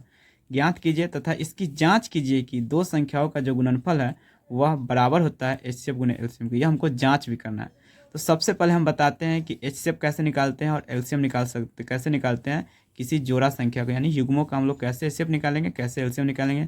तो इसको स्टार्ट करने से पहले हम लोग HCF और LCM का थोड़ा सा बेसिक जान लेते हैं। उसके बाद देखो कितना फास्टली और अच्छा से बनेगा क्वेश्चन। तो सबसे पहले इसका बेसिक हम लोग पता कर लेते हैं, ठीक है। चलिए तो सबसे पहले हम लोग देखते हैं HCF। तो HCF का फुल फॉर्म होता है हाईएस्ट कॉमन फैक्टर। LCM का फुल फॉर्म होता है लोएस्ट कॉमन मल्टीपल, ठीक है। अब यहाँ पर हम लिख लिए हैं स्टार मार्कर कि LCM जब भी लगाएंगे तो हमेशा अभाज्य संख्या से लगाएंगे। किससे लगाएंगे, अभाज्य संख्या। और अभाज्य संख्या भी बताया क्या होता है, जो एक एवं स्वयं से विभाजित हो। सबसे छोटी अभाज्य संख्या कौन, 2। यानी हमेशा पहले किससे चेक कर लगाएंगे, 2 से, उसके बाद 3 से, उसके बाद 5 से, उसके बाद 7, 11, 13, 17, 19, 23, 29 डॉट डॉट डॉट आगे अभाज्य संख्या से हम लगाएंगे। चलो ये क्या होता है वो हम बहुत ही डिटेल्स में अभी पढ़े हैं कि पहले हम 2 से लगाते हैं, उसके बाद 3 से, उसके बाद 5 से, उसके बाद 7 से, उसके बाद 11 से, उसके बाद 13 से। हम एग्जाम्पल देके बता दिए, तो यहाँ पर एग्जाम्पल सॉल्व करने की जरूरत नहीं है। हमें ये पता है यहाँ करना है कि हमेशा जो LCM लगाएंगे वो कौन संख्या से लगाएंगे, अभाज्य संख्या से ही लगाएंगे, कोई अदर नंबर से नहीं लगाएंगे। ऐसा नहीं कि 2 के बाद 3, 3 के बाद 4। अच्छा, कभी आपने सोचा है कि हम लोग 4 से क्यों नहीं लगाते हैं? तो 4 एक भाज्य संख्या, और भाज्य संख्या से नहीं लगाते क्यों, कि जो हमको 4 से लगने वाला होगा उसको पहले ही वह 2 क्या होगा, काट देगा। जहाँ हम 4 से लगाएंगे तो पहले ही वह 2 उसको क्या करेगा, विभाजित कर देगा। इसलिए हमको 4 से लगाने की जरूरत ही नहीं पड़ता है, उसको 2 पहले ही विभाजित कर देता है। इसलिए हमेशा अभाज्य संख्या से ही क्या होता है, लगाया जाता है। चलिए एक यहाँ पर बहुत बड़ा कंसेप्ट था, समझ गए। चलिए हम आप लोग आगे बढ़ते हैं। यहाँ पर बहुत ही इंपॉर्टेंट चीज़ लिखा हुआ है, अगर इसको समझ जाते हैं तो आपको HCF और LCM निकालने में आपको थोड़ा भी दिक्कत नहीं होगा। इसलिए जो स्टार मार्क है हम अपनी भाषा में लिखे हैं, इसको समझना बहुत ही ज़रूरी है। अगर इस समझ जाते हैं तो आपको थोड़ा भी दिक्कत नहीं होगा। जो 1.2 का जो क्वेश्चन नंबर 2 है वो आप ऐसे ही देखते ही सॉल्व कर सकते हैं फास्टली। चलिए देखिए इसमें क्या लिखे हैं। HCF हमेशा कॉमन वाले को मल्टीप्लाई करके लिखते हैं। जो HCF होता है वो हमेशा कॉमन वाले, कॉमन का मतलब होता है जो दोनों में मिले। कॉमन का मतलब क्या होता है, जो उसमें भी हो और इसमें भी हो। तो HCF निकालने के लिए हमेशा क्या करते हैं, कॉमन वाले को मल्टीप्लाई करके लिखते हैं। और दूसरा नंबर स्टार में लिखे हैं कि LCM निकालने के लिए हम लोग क्या करेंगे, हमेशा कॉमन वाले को तो लिखते ही हैं, जो कॉमन होगा उसको तो लिखेंगे ही, इसके बाद जो जो बच जाता है सभी को मल्टीप्लाई करके लिखते हैं। अब ये हम चीज़ क्या लिखे हैं, चलो इसको हम एग्जाम्पल से आप समझते हैं कि ये क्या लिखे हैं। जैसे एक एग्जाम्पल लिए हैं अपना मन से, 20 और 12 का क्या निकालिए, HCF और LCM दोनों निकालिए। तो कैसे निकालेंगे, सबसे पहले 20 को हम लोग तोड़ लेंगे, इसको हम लोग फैक्टर कर लेंगे। तो बताएं कि लास्ट में 0 है तो 2 से लगाएंगे, और 2 से लगाने का मतलब है उसको आधा करना, यानी 2 दाएँ 20, ऐसे भी लगा लो, 2 का 2, 2 के 0, फिर 2 से लगाने का मतलब आधा करना, यानी 2 पंचे 10। अब लगेगा नहीं, खुद अभाज्य संख्या आ गया। तो हम लोग यहाँ 20 को क्या लिख सकते हैं, 2 गुने 2 गुने 5, यानी 2 गुने 2 गुने 5, ठीक है। अब 12 को तोड़ना है, तो 12 को तोड़ लो, लगाएंगे सबसे पहले क्योंकि लास्ट में सम संख्या है, ऐसे भी 2 से लग जाएगा, तो 2 छक 12, अब फिर 2 से लगाएंगे तो 2 तिहाई 6। तो हम लोग 12 को अब हम लोग क्या लिख सकते हैं, 2 गुने 2 गुने 3। ये तो तोड़ना आसान था, हम लोग पहले भी सीखे और भी तोड़ लिए। अब हमको निकालना है यहाँ पर HCF और एक निकालना है LCM, यहीं पर हमको समझना है। तो हम यहाँ पर लिखे हैं HCF में कि हमेशा कॉमन वाले को मल्टीप्लाई करके लिखते हैं। HCF में क्या लिखते हैं, हमेशा कॉमन वाले। कॉमन का मतलब वही बताया कि जो दोनों में मिले। तो इस दोनों संख्या में जो इसको हम लोग तोड़े हैं, फैक्टर किए हैं, तो गुणनखंड किए हैं या फैक्टर किए हैं, तो इसमें क्या क्या कॉमन हो रहा है। कॉमन का मतलब है जो दोनों में मिले। तो क्या क्या, यहाँ पर 2 है, यहाँ भी 2 है, ये 2 को मिल गया तो एक ये मिल गया, यहाँ भी 2 है, यहाँ भी 2 गया, तो इसका भी जोड़ा मिल गया, यहाँ पर 2 2 मिल गया। 5 का कहीं मिला है नहीं, 3 का ऊपर कुछ मिला है नहीं, तो इसका कॉमन दोनों का क्या है, तो इसका 2 मिल गया, इसका भी 2, तो 2 को 2 मिल गया तो 1 को 2 निकाल लेंगे। इसका जो जो जोड़ा मिल गया, ये भी 2 मिल गया तो 1 को 2 निकाल लेंगे। अब इसी को क्या बोले कि कॉमन वाले को क्या करना है, मल्टीप्लाई करके लिखते हैं। तो ये भी इसका कॉमन था, ये भी इसका कॉमन, तो 2 दूना कितना हो जाएगा 4, तो इसका HCF कितना होगा 4। अब LCM वाला में क्या लिखे हैं कि कॉमन वाले को तो लिखेंगे ही, इसके बाद जो जो बच जाता है सभी को मल्टीप्लाई करके लिखेंगे। तो सबसे पहले कॉमन वाला को तो लिखेंगे, यानी कॉमन इसका क्या था, 2 था, दोनों में मिल रहा था 2, एक और 2 था जो दोनों में मिला था, तो ये दोनों तो कॉमन हो गया। क्या हो गया, कॉमन। इसमें लिखे भी हैं कि कॉमन वाले को तो पहले लिखेंगे, इसके बाद जो जो बच जाता है उस सभी को मल्टीप्लाई करके लिखेंगे। तो देखो यहाँ पर, तो इसका 2 कॉमन लिख लिए, इसका भी 2 कॉमन लिख लिए। अब इसका कुछ मिला है नहीं, तो जो जो बच गया उस सब को मल्टीप्लाई कर दो। इसमें क्या बच गया 5, तो इसमें 5 से गुना कर दो। इसमें क्या बच गया 3, तो इसको भी गुना कर दो। और लास्ट में सभी को हम गुना कर दो। 2 दूना 4, 4 पंचे 20, 20 23 60, तो ये इसका एलसीएम हो गया। समझ में आया? इसमें एक ही थ्योरी है कि एचसीएफ निकालने के लिए कॉमन वाला ले लो, उसको मल्टीप्लाई कर दो, ठीक है। एलसीएम निकालने के लिए कॉमन वाला को तो लिखेंगे ही, उसके बाद जो जो बच गया सब को गुना के फॉर्म में लिख कर और सबको क्या कर देंगे, गुना कर देंगे। कितना आसान था। चलिए अब हम लोग क्वेश्चन नंबर 2 की ओर बढ़ते। तो हेलो स्टूडेंट, अभी तक हमने एचसीएफ और एलसीएम का जो बेसिक था वो हम जान चुके हैं। अब हम लोग क्वेश्चन नंबर 2 की ओर बढ़ते हैं और इसको देखो हम कितने अच्छे से इसको सॉल्व करते हैं और कितना फास्टली सॉल्व कर लेते हैं। चलिए, तो पहला नंबर क्वेश्चन है कि क्वेश्चन में पहले क्या कर रहा है कि पूर्णांकों के निम्नलिखित युग्म, युग्म मतलब बताया है क्या होता है, जोड़ा। क्या होता है, जोड़ा के एचसीएफ और एलसीएम ज्ञात कीजिए तथा इसकी जांच कीजिए कि दो संख्याओं का गुणनफल एच बराबर एचसीएफ गुने एलसीएम होता है कि नहीं, हमको जांच भी करना है। तो सबसे पहले युग्म मतलब होता है जोड़ा। देखो जोड़ा में दिया है ना 26 और 91 जोड़ा में है, तो इस दोनों का पहले एचसीएफ निकालिए, एलसीएम निकालिए। उसके बाद फिर कह रहा है कि दो संख्या का गुणनफल, जो दो संख्या ये दोनों है, इस दोनों का जो गुणनफल होगा वह दोनों का जो एचसीएफ निकालेंगे, जो एलसीएम निकालेंगे, वह दोनों बराबर होगा कि नहीं, वही हमको चेक करके भी बताना है, ठीक है। तो सबसे पहले हम एचसीएफ एलसीएम निकालने के लिए सबसे पहले क्या बोले हैं, यहाँ पर 26 को हम सबसे पहले क्या करेंगे, अभाज्य गुणनखंड तोड़ देंगे, ठीक है। तो 26 को तोड़ो, तो 26 से लास्ट में क्या है, सम संख्या है, तो 2 से लगेगा, 2 से लगाएंगे तो कितना होगा, 13 में टूट जाएगा। 2 से लगाने का मतलब क्या बोले हैं, आधा करना, तो 2 1 2, 2 3 6, और 13 क्या एक अभाज्य संख्या है, तब आगे नहीं टूटेगा। तो यहाँ पर हम लिख सकते हैं क्या, 26 बराबर क्या लिख सकते हैं, 2 गुने 13। चलिए हो गया। अब है 91, 91 को हम लोग तोड़ते हैं, तो लास्ट में 0 या सम संख्या नहीं है, तो 2 से लगेगा नहीं। अगला भाज्य संख्या क्या है, 3, 3 से लगेगा। 3 का रूल था कि अंकों का जोड़ 3 से कटना चाहिए, 9 1 10, 3 से कटेगा नहीं, तो 3 से भी नहीं। अगला अभाज्य संख्या 5, 5 का क्या होता है, लास्ट में 0 या 5, तो ये लास्ट में 0 या 5 नहीं, तो 5 से भी नहीं कटेगा। अगला भाज्य संख्या 7, तो 7 के लिए चेक करना पड़ता है, तो 7 1 7, और यहाँ 9 में 7 गया 2, 2 पर 1 1 यानी 17 21, यानी 7 से कट जाएगा। तो 7 1 7, 9 में 7 गया 2, 2 पर 1 21, तो 17 21, और 13 एक अभाज्य संख्या है, तो यह आगे नहीं कटेगा क्योंकि यह 1 और स्वयं से कटेगा। तो हम लोग यहाँ पर 91 को क्या लिख सकते हैं, 7 गुने 13, ठीक है। अब हमको निकालना है एचसीएफ और एलसीएम। तो सबसे पहले एचसीएफ निकालते हैं। एचसीएफ में क्या बोले हैं कि जो दोनों में कॉमन होगा उसको सिर्फ मल्टीप्लाई करके लिखना है। तो दोनों में क्या कॉमन है, 2 कॉमन है, इसमें नहीं है। कॉमन का मतलब जो दोनों में मिले, तो 2 इसमें नहीं है तो नहीं होगा। 13 है तो 13 है, तो ये इसका ये कॉमन है 13, सिर्फ एक ही कॉमन है 13, तो यहाँ पर क्या हो जाएगा, इसका एचसीएफ सिर्फ 13 ही हो जाएगा। अब एलसीएम में क्या बोले हैं, कॉमन वाला तो लिखेंगे ही, और उसके बाद जो बच गया उन सब को लिखकर गुना कर देंगे। तो कॉमन क्या है, दोनों में क्या मिल गया 13, तो एक 13 निकाल लेंगे, और जो ऊपर वाला में क्या बच गया 13 के बाद 2, तो यहाँ पर 2 गुना कर देंगे, और नीचे में 13 कॉमन हो गया तो क्या निकलेगा 7। अब इस सबको क्या कर दो, गुना कर दो, तो कितना हो गया, 13 दूना 26, 26 सत्ते 26 सत्ते कितना होता है, 7 6 42 के 2 हासिल 4, 7 9 14, 4 कितना हो जाएगा 18, यानी कि इसका एलसीएम कितना हो गया 182, ठीक है। अब हम लोगों को क्वेश्चन में यहाँ कहा है कि जांच कीजिए कि दो संख्याओं का गुणनफल एचसीएफ है गुने एलसीएम है कि नहीं। तो दो संख्या हम इसको ए और बी भी मान सकते थे, तो यहाँ पर लिखते ए गुने बी और बराबर एलसीएम गुने एचसीएफ लिख सकते थे, और नहीं माने फिर भी चल जाएगा। तो दो संख्या क्या क्या है, तो यहाँ पर लिख दो जांच करना है, तो यहाँ पर लिखने हम लोग क्या, जांच, ठीक है। जांच में सबसे पहले क्या, दो संख्या का गुणनफल, दो संख्या क्या क्या है 26 और 91, तो यहाँ पर लिखेंगे ए गुने बी भी लिख सकते हैं, लेकिन तो डायरेक्ट 26 गुने 91, तो दो संख्याओं का गुणनफल हो गया। जो दो संख्या था 26 और 91, इसका गुणनफल बराबर आना चाहिए क्या, एलसीएम गुने एचसीएफ, ठीक है।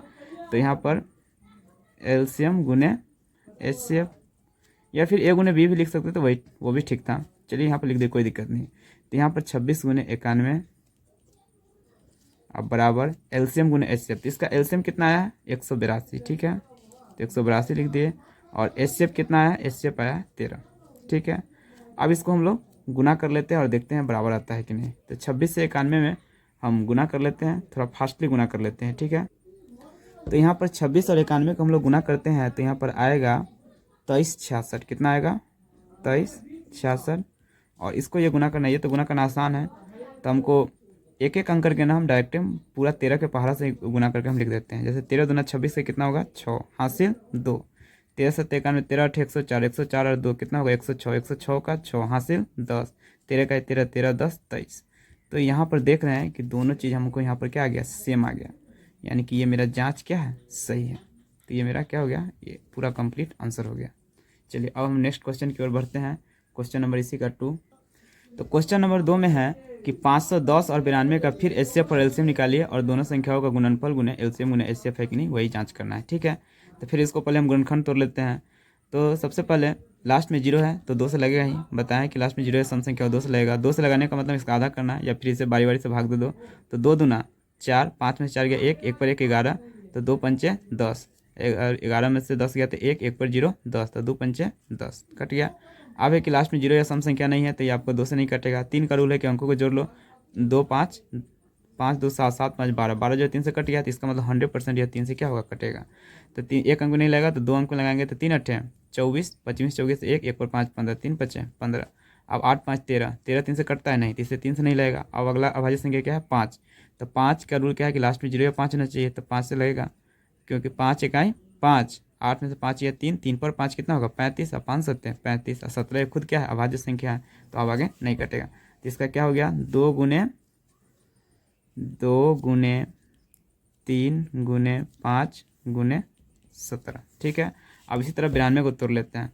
तो लास्ट में 0 या सम संख्या है तो 2 से लगेगा, 2 चौक 8, 9 में से 8 गया 1, 1 पर 2 12, तो 2 छक 12, फिर 2 से लगाएंगे तो 2 दूना 4 2 23 4, 23 एक अभाज्य संख्या है तो अब यहाँ से आगे नहीं कटेगा। तो इसको भी हम लोग लिख सकते हैं क्या 2 गुने 23 हो गया। अब हमको निकालना एचसीएफ। एचसीएफ में क्या बोले हैं ओनली कॉमन वाला को क्या करेंगे लिखकर गुना करेंगे। तो 2 मिल रहा है दोनों में तो इसको घेर लो। इसके बाद है 3 मिल रहा है इसमें नहीं, 5 मिल रहा है नहीं, 17 मिल रहा है नहीं, तो नहीं मिल रहा तो इसका एचसीएफ ओनली कितना हो जाएगा 2। एलसीएम की बात क्या बोले हैं कि कॉमन वाला को तो लिखेंगे, कॉमन 2 है तो 1 2 लिख लेंगे कॉमन। उसका जो बच गया सब को गुना कर दो। तो कौन कौन बच गया, ऊपर वाला में बच गया 3 गुने 5 गुने 17, तो 3 गुने 5 गुने 17, और यहाँ पर नीचे में क्या क्या बच गया 2 23, तो 2 गुने 23। अब इस सब को गुना कर दो। तो गुना करते हैं अब, चलिए तो इस सब को हम गुना करते हैं तो हमें आप गुना कर लीजिएगा, इस सब को गुना कीजिए तो आपको मिलेगा 23 46 0, ये आ गया। अब हमको यहाँ पर जांच करना है, क्या करना है जांच, तो लिख देंगे जांच। जांच क्या करना है, दो संख्याओं का गुणनफल कर रहा है तो वो दो संख्या मान लेते हैं ए गुने बी बराबर क्या लिखेंगे एलसीएम गुने एचसीएफ। ठीक है, तो ए गुने बी, तो ए मतलब पहली संख्या गुने दूसरी संख्या। पहला संख्या कितना है 510 और दूसरा 92, तो एक ही जगह पर लिख देंगे 510 गुने यहाँ पर कितना हो जाएगा 92। एलसीएम गुने एचसीएफ, तो एलसीएम कितना आया है 23 46 0 और गुने एचसीएफ कितना आया है एचसीएफ आया है 2। अब देखते हैं ये दोनों बराबर है कि नहीं।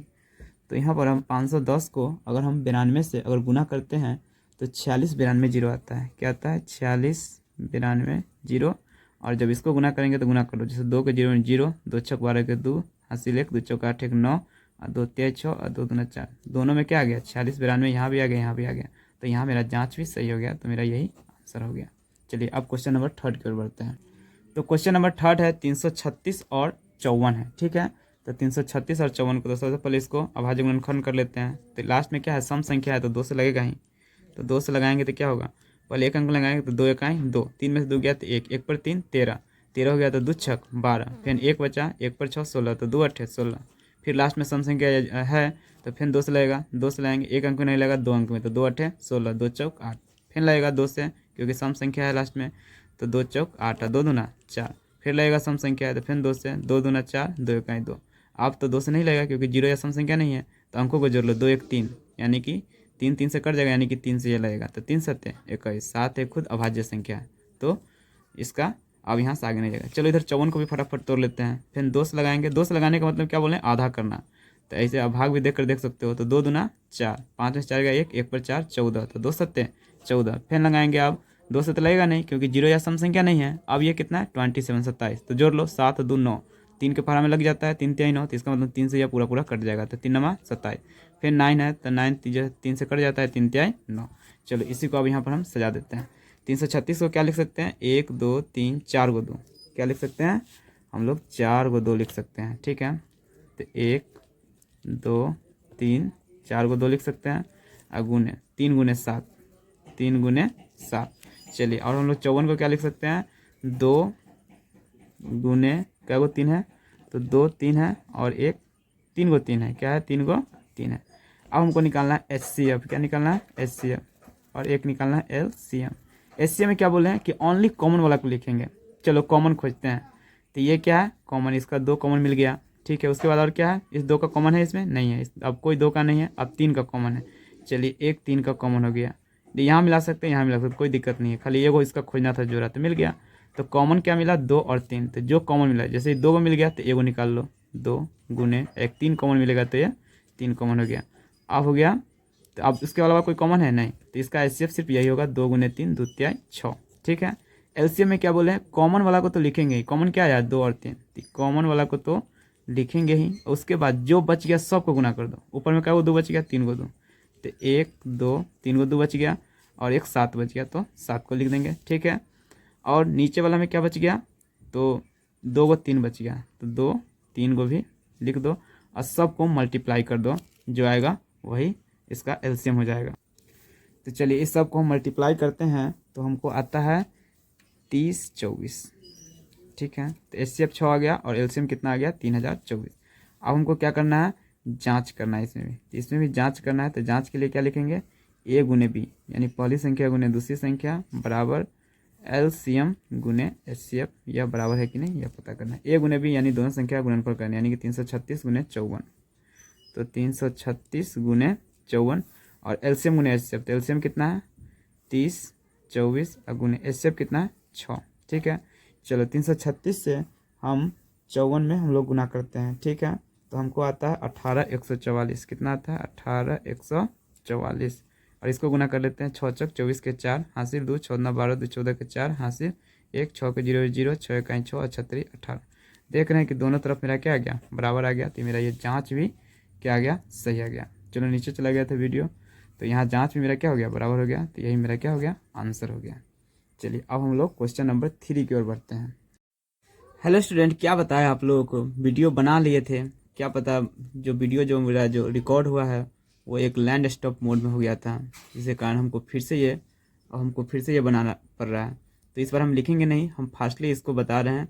चलो, तो इससे पहले हम क्या था देख रहे थे कि 2 संख्याओं का हमको अभाज्य गुणनखंड से उसे हमने HCF और LCM निकालना था, लेकिन यहाँ पर 3 संख्या दे दिया, तो क्या हो गया 3 संख्या दे दिया, तो तीनों संख्याओं का हम लोग क्या करेंगे, अभाज्य गुणनखंड करेंगे, और उसके बाद उसका हम HCF और LCM निकालेंगे। तो कैसे निकालेंगे, चलिए हम लोग बारी बारी से करते हैं। एक है 12, एक है 15 और एक है 21, ठीक है। तो सबसे पहले 12 15 और 21 को लिख लिए। 12 को ये के लास्ट में क्या है 0 या सम संख्या, तो यह 2 से डिविजल होगा, तो 2 से 2 छक 12 2 तिहाई 6। 15 को लेते हैं तो 15 को क्या हो जाएगा 3 पचे 15, और 21 को तोड़ते हैं 3 सत्ते 21। तो 12 को जो हम लोग को अभाज्य गुणनखंड आया है उसको लिख देते हैं। 12 को क्या आया है 2 गुने 2 गुने 3, तो वही लिख दिए हैं 2 गुने 2 गुने 3। 15 को जो हम तोड़े थे क्या आया 3 गुने 5, तो 15 को क्या लिख दिए 3 गुने 5। 21 को जो तोड़े थे क्या आया 3 गुने 7, तो 21 को लिख दिए 3 गुने 7। अब हमको निकालना है HCF। HCF में हम क्या बोले हैं आप लोगों को पहले ही बताएं, जो कॉमन होता है सिर्फ उसी को, जो कॉमन है सभी कॉमन को ले लो और गुना करके उसको लिख दो, वही उसका HCF हो जाता है। और LCM में क्या बताया कि कॉमन वाला को तो लिखेंगे ही, उसके बाद जितना बच गया सबको हम गुना का फॉर्म में लिख देंगे। चलो, तो HCF में क्या है, जैसे देखिए इसमें 2 है, तो 2 इसमें है नहीं है, तो 2 कॉमन नहीं है।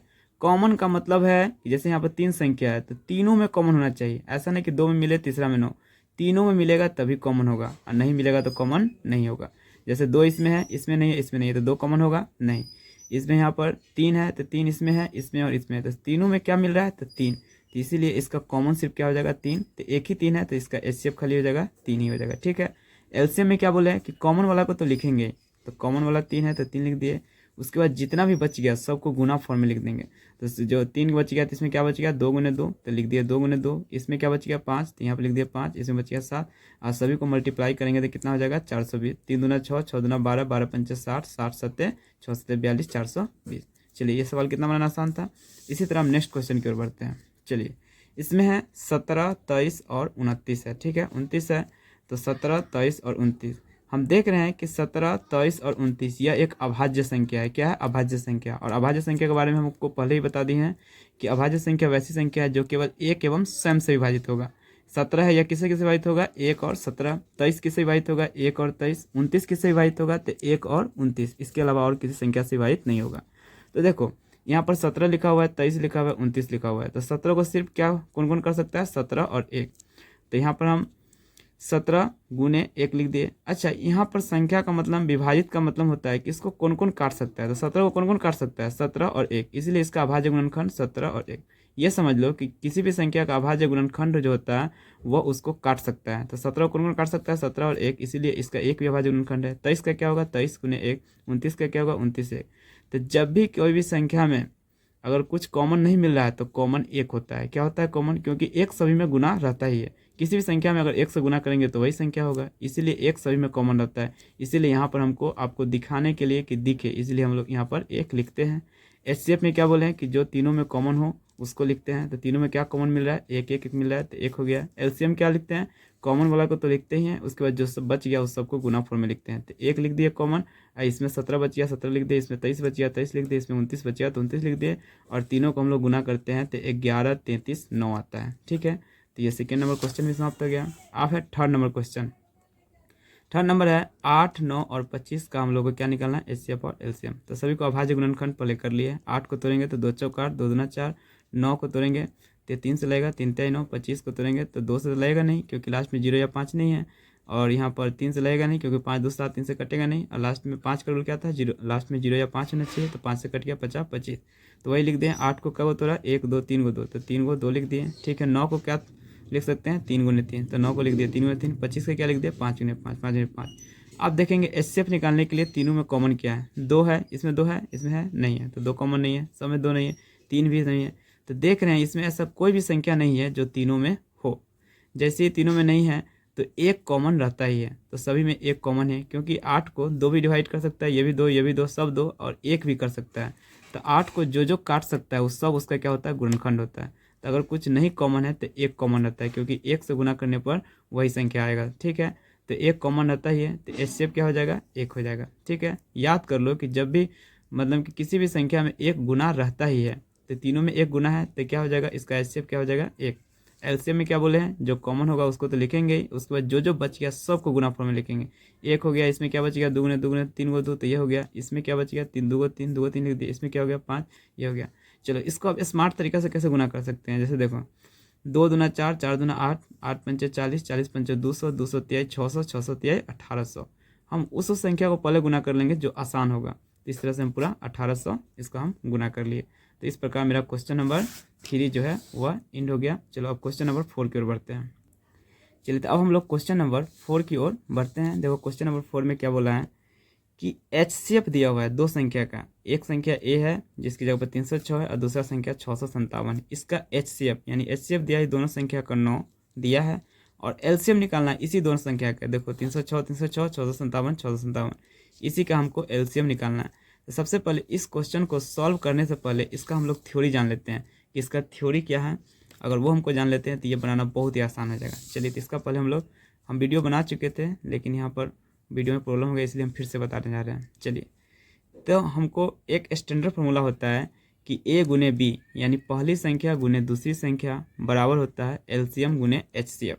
ठीक है, अब ये स्टैंडर्ड फार्मूला है। क्या है, स्टैंडर्ड फार्मूला है ए गुने बी बराबर एलसीएम गुने एचसीएफ, जिसमें ए क्या है तो पहली संख्या, बी क्या है दूसरी संख्या। ठीक है, और एलसीएम क्या है, तो ये जो 2 संख्या है ए और बी का एलसीएम दिया रहेगा। एचसीएफ क्या है, तो इसी 2 संख्या का एचसीएफ दिया रहेगा। ठीक है, अब इसी क्वेश्चन से हम 4 फार्मूला हम ड्राइव कर सकते हैं, जो क्वेश्चन में हमको इस चारों फॉर्म पर हमको क्वेश्चन आने को आ जाता है। लेकिन हम इसी से कैसे बनाएंगे इस फार्मूला को, वही हम बताने जा रहे हैं। जैसे देखो कि यहाँ पर क्या फार्मूला लिखा हुआ है, ए गुने बी बराबर एलसीएम गुने एचसीएफ। चलिए एक एग्जांपल समझते हैं। अगर 4x बराबर 20 रहता है तो इसलिए x बराबर क्या लिखते हैं, बराबर के जो उस पार रहता है, बराबर के जो इस साइड है वो बट्टा के ऊपर, और x में जो गुना रहता है वो बट्टा के नीचे। यानी x बराबर क्या होगा, बराबर के जो उस साइड रहेगा वो बट्टा के ऊपर, और x में जो गुना रहेगा वो नीचे। उसी तरह तो ये भी है। देखो यहाँ पर कि a गुने बी बराबर एलसीएम गुने एचसीएफ है। अगर हमको क्वेश्चन में ऐसा बोला कि किसी 2 संख्याओं में से एक संख्या दिया हुआ है और उस 2 संख्याओं का एलसीएम दिया है, एचसीएफ दिया है, तो हमको पहली संख्या निकालिए। ठीक है, दूसरी संख्या दिया है तो हमको पहली संख्या निकालिए। तो पहली संख्या के लिए फॉर्मूला क्या होगा, इसी तरह से हम बना लेंगे जैसे ए बराबर क्या होगा, तो बराबर को उस साइड वाला जो है वो बट्टा के ऊपर, यानी एलसीएम गुने एचसीएफ ऊपर, और जो ए में क्या गुना है बी, तो बी जो होगा बट्टा के नीचे हो जाएगा। उसी तरह बी कैसे निकाल सकते हैं, माइंड में सोचो कि जो एलसीएम गुने एचसीएफ बराबर को उस तरफ है, तो एलसीएम गुने एचसीएफ बट्टा के ऊपर, और बी के साथ क्या गुना है ए, वो हो जाएगा बट्टा के नीचे। ये भी हो गया यार। अब हमको निकालना है एचसीएफ, तो एचसीएफ निकालने के लिए फिर सोचो कि बराबर को उस साइड क्या है, तो बराबर की साइड क्या है, ए गुने बी है, जो कहाँ चल जाएगा बट्टा के ऊपर, और एचसीएफ के साथ क्या गुना होता है एलसीएम, जो चल जाएगा बट्टा के नीचे। उसी तरह फिर एलसीएम क्या निकालेंगे, तो फिर माइंड में सोचो कि बराबर को साइड क्या है, ए गुने बी, जो बट्टा के ऊपर चल जाएगा, और बट्टा के नीचे क्या हो जाएगा, एलसीएम के साथ क्या गुना है एचसीएफ। तो इस तरह से हम चार चार फार्मूला एक ही स्टैंडर्ड फार्मूला से ड्राइव कर सकते हैं, और इसको हमको याद करने की जरूरत भी नहीं है, सिर्फ एक याद कर लेते हैं, इससे हमको चारों निकल जाएगा। ठीक है, तो कितना आसान था समझना। अब तुमको ये भी प्रूव कर सकता है कि जैसे देखो, इसको हम तिरछा तिरछी गुना करेंगे तो ए गुने बी ऊपर गया, और एक यहाँ पर आता है ए गुने एलसीएम गुने एचसीएफ, तो फिर से वही आ गया। तो इसी का ये ड्राइव है, तो वो भी फिर से वह चलाएगा। चलिए अब हम लोग अपने क्वेश्चन की ओर बढ़ते हैं, जो मेरा क्वेश्चन दिया हुआ है। इसमें यह क्वेश्चन दिया हुआ था, एचसीएफ दिया हुआ था 9, तो इसमें दो संख्या दिया हुआ है। तो पहली संख्या मान लिए ए बराबर लिख दिए, इसमें जो दिया हुआ है वो 306। इसके बाद दूसरी संख्या है जो कि बी बराबर हम मान लिए क्या 657 जो दिया हुआ है। अब दिया हुआ इस दोनों संख्या का एचसीएफ दिया हुआ है 9, तो वही लिख दिए एचसीएफ बराबर 9। अब हमको निकालना है एलसीएम, क्या निकालना है एलसीएम। तो अब माइंड में सोचिए कि हमको एलसीएम निकालना है, तो एलसीएम निकालने के लिए तो क्या होता है, बराबर को साइड क्या होगा ए गुने बी, जो ए गुने बी बट्टा के ऊपर चला जाएगा, और एलसीएम में क्या गुना रहता है एचसीएफ, जो बट्टा के नीचे चला जाएगा। अब इसका मान डाल देंगे, ए का वैल्यू कितना है 306, बी का वैल्यू कितना है 657, अब बट्टे एचसीएफ कितना है 9, तो यहाँ पर 9 आ गया। अब 9 से इसको काट दो, तो 9 3 27, 30 में 27 गया तो 3 पर 4 34, तो 9 चौक क्या होगा 36 कट गया, और 34 से 657 में गुना करेंगे तो 22 33 8 आएगा। तो देखो जब हम थ्योरी पढ़ लिए तो इसको बनाना कितना आसान हो गया, समझ गया ना। ए हो गया ये मान लिए, बी हो गया 657 मान लिए, एचसीएफ हमको दिया था, एलसीएम के लिए क्या होगा बराबर को साइड क्या है ए गुने बी, जो बट्टा के ऊपर चल जाएगा, और नीचे क्या चलाएगा एचसीएफ। और इसको हम काट दिए तो हमको ये आंसर आ गया। चलिए अब हम लोग क्वेश्चन नंबर 5 की ओर बढ़ते हैं। चलिए देखिए क्वेश्चन नंबर 5 कितना आसान है, इसको भी हम बना दिए हुए थे, लेकिन वो वीडियो में प्रॉब्लम आ गया, तो इसलिए इसको फिर से हम बता दे रहे हैं कि जांच कीजिए कि क्या किसी प्राकृत संख्या n के लिए संख्या 6 पर पावर n अंक 0 पर समाप्त हो सकती है कि नहीं, ये हमको बताना है। प्राकृत संख्या हमको अभी को बताएं कि गिनती की संख्या प्राकृत संख्या कहलाता है, 1 2 3 से लेकर कहाँ तक अनंत तक होता है, प्लस 1 2 3, तो वो क्या होता है प्राकृत संख्या। तो n की जगह वो कुछ ही हो सकता है 1 2 3 4 5, तो इससे मतलब नहीं है, हमको सिर्फ मतलब है 6 से। तो इससे पहले हम एक कंसेप्ट समझते हैं कि ये क्या है। अगर हम 10 को किसी भी संख्या से गुना करते हैं तो लास्ट में 0 है, तो जब इस संख्या को गुना करेंगे 59 और लास्ट में कोई 0 आएगा, यानी 59 को दहाई के क्या हो जाएगा 590, यानी इसके लास्ट में एक संख्या में 10 है, इसमें 0 है, तो जब इसको गुना करेंगे इसमें तो लास्ट में 0 आएगा। फिर 10 से 465 में गुना करते हैं तो 465 गुने 0 क्या आ जाएगा लास्ट में आ जाएगा गुना करेंगे तो।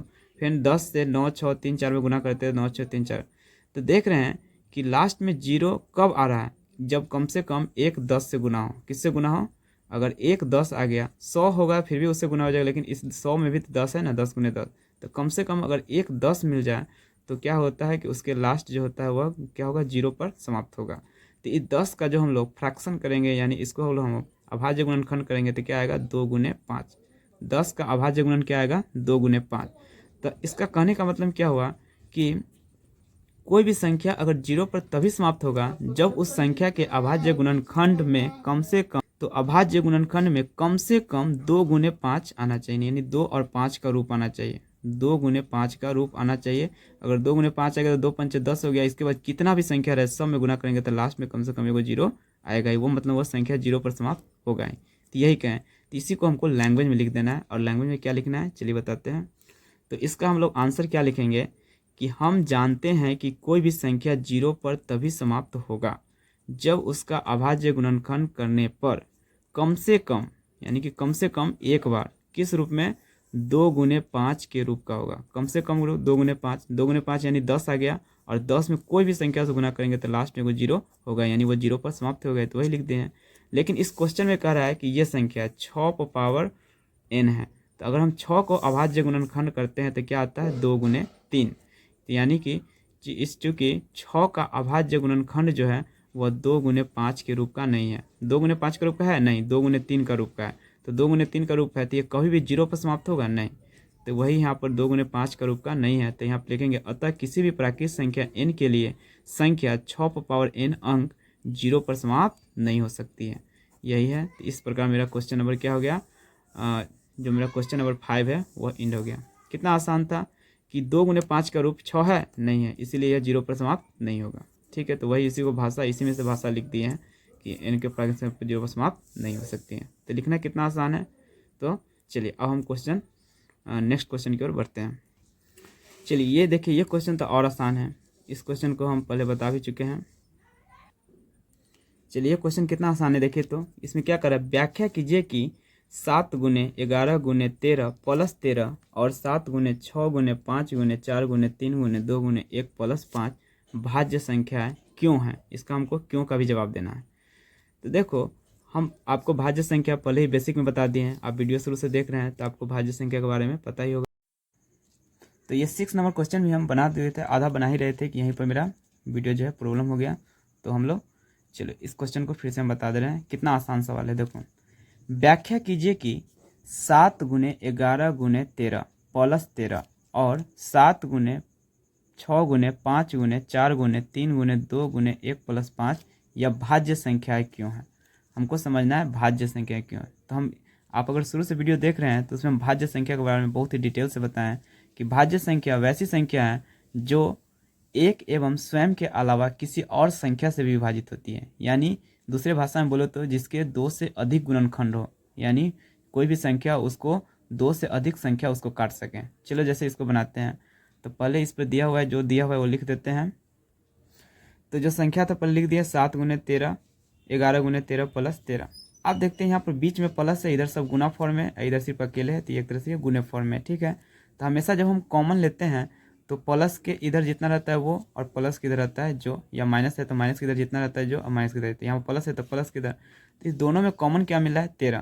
तो इस दोनों में हम कॉमन क्या लिए 13, और हमको आपको शुरू से ही बताते आ रहे हैं कि कॉमन का मतलब है उससे उसमें भाग देना।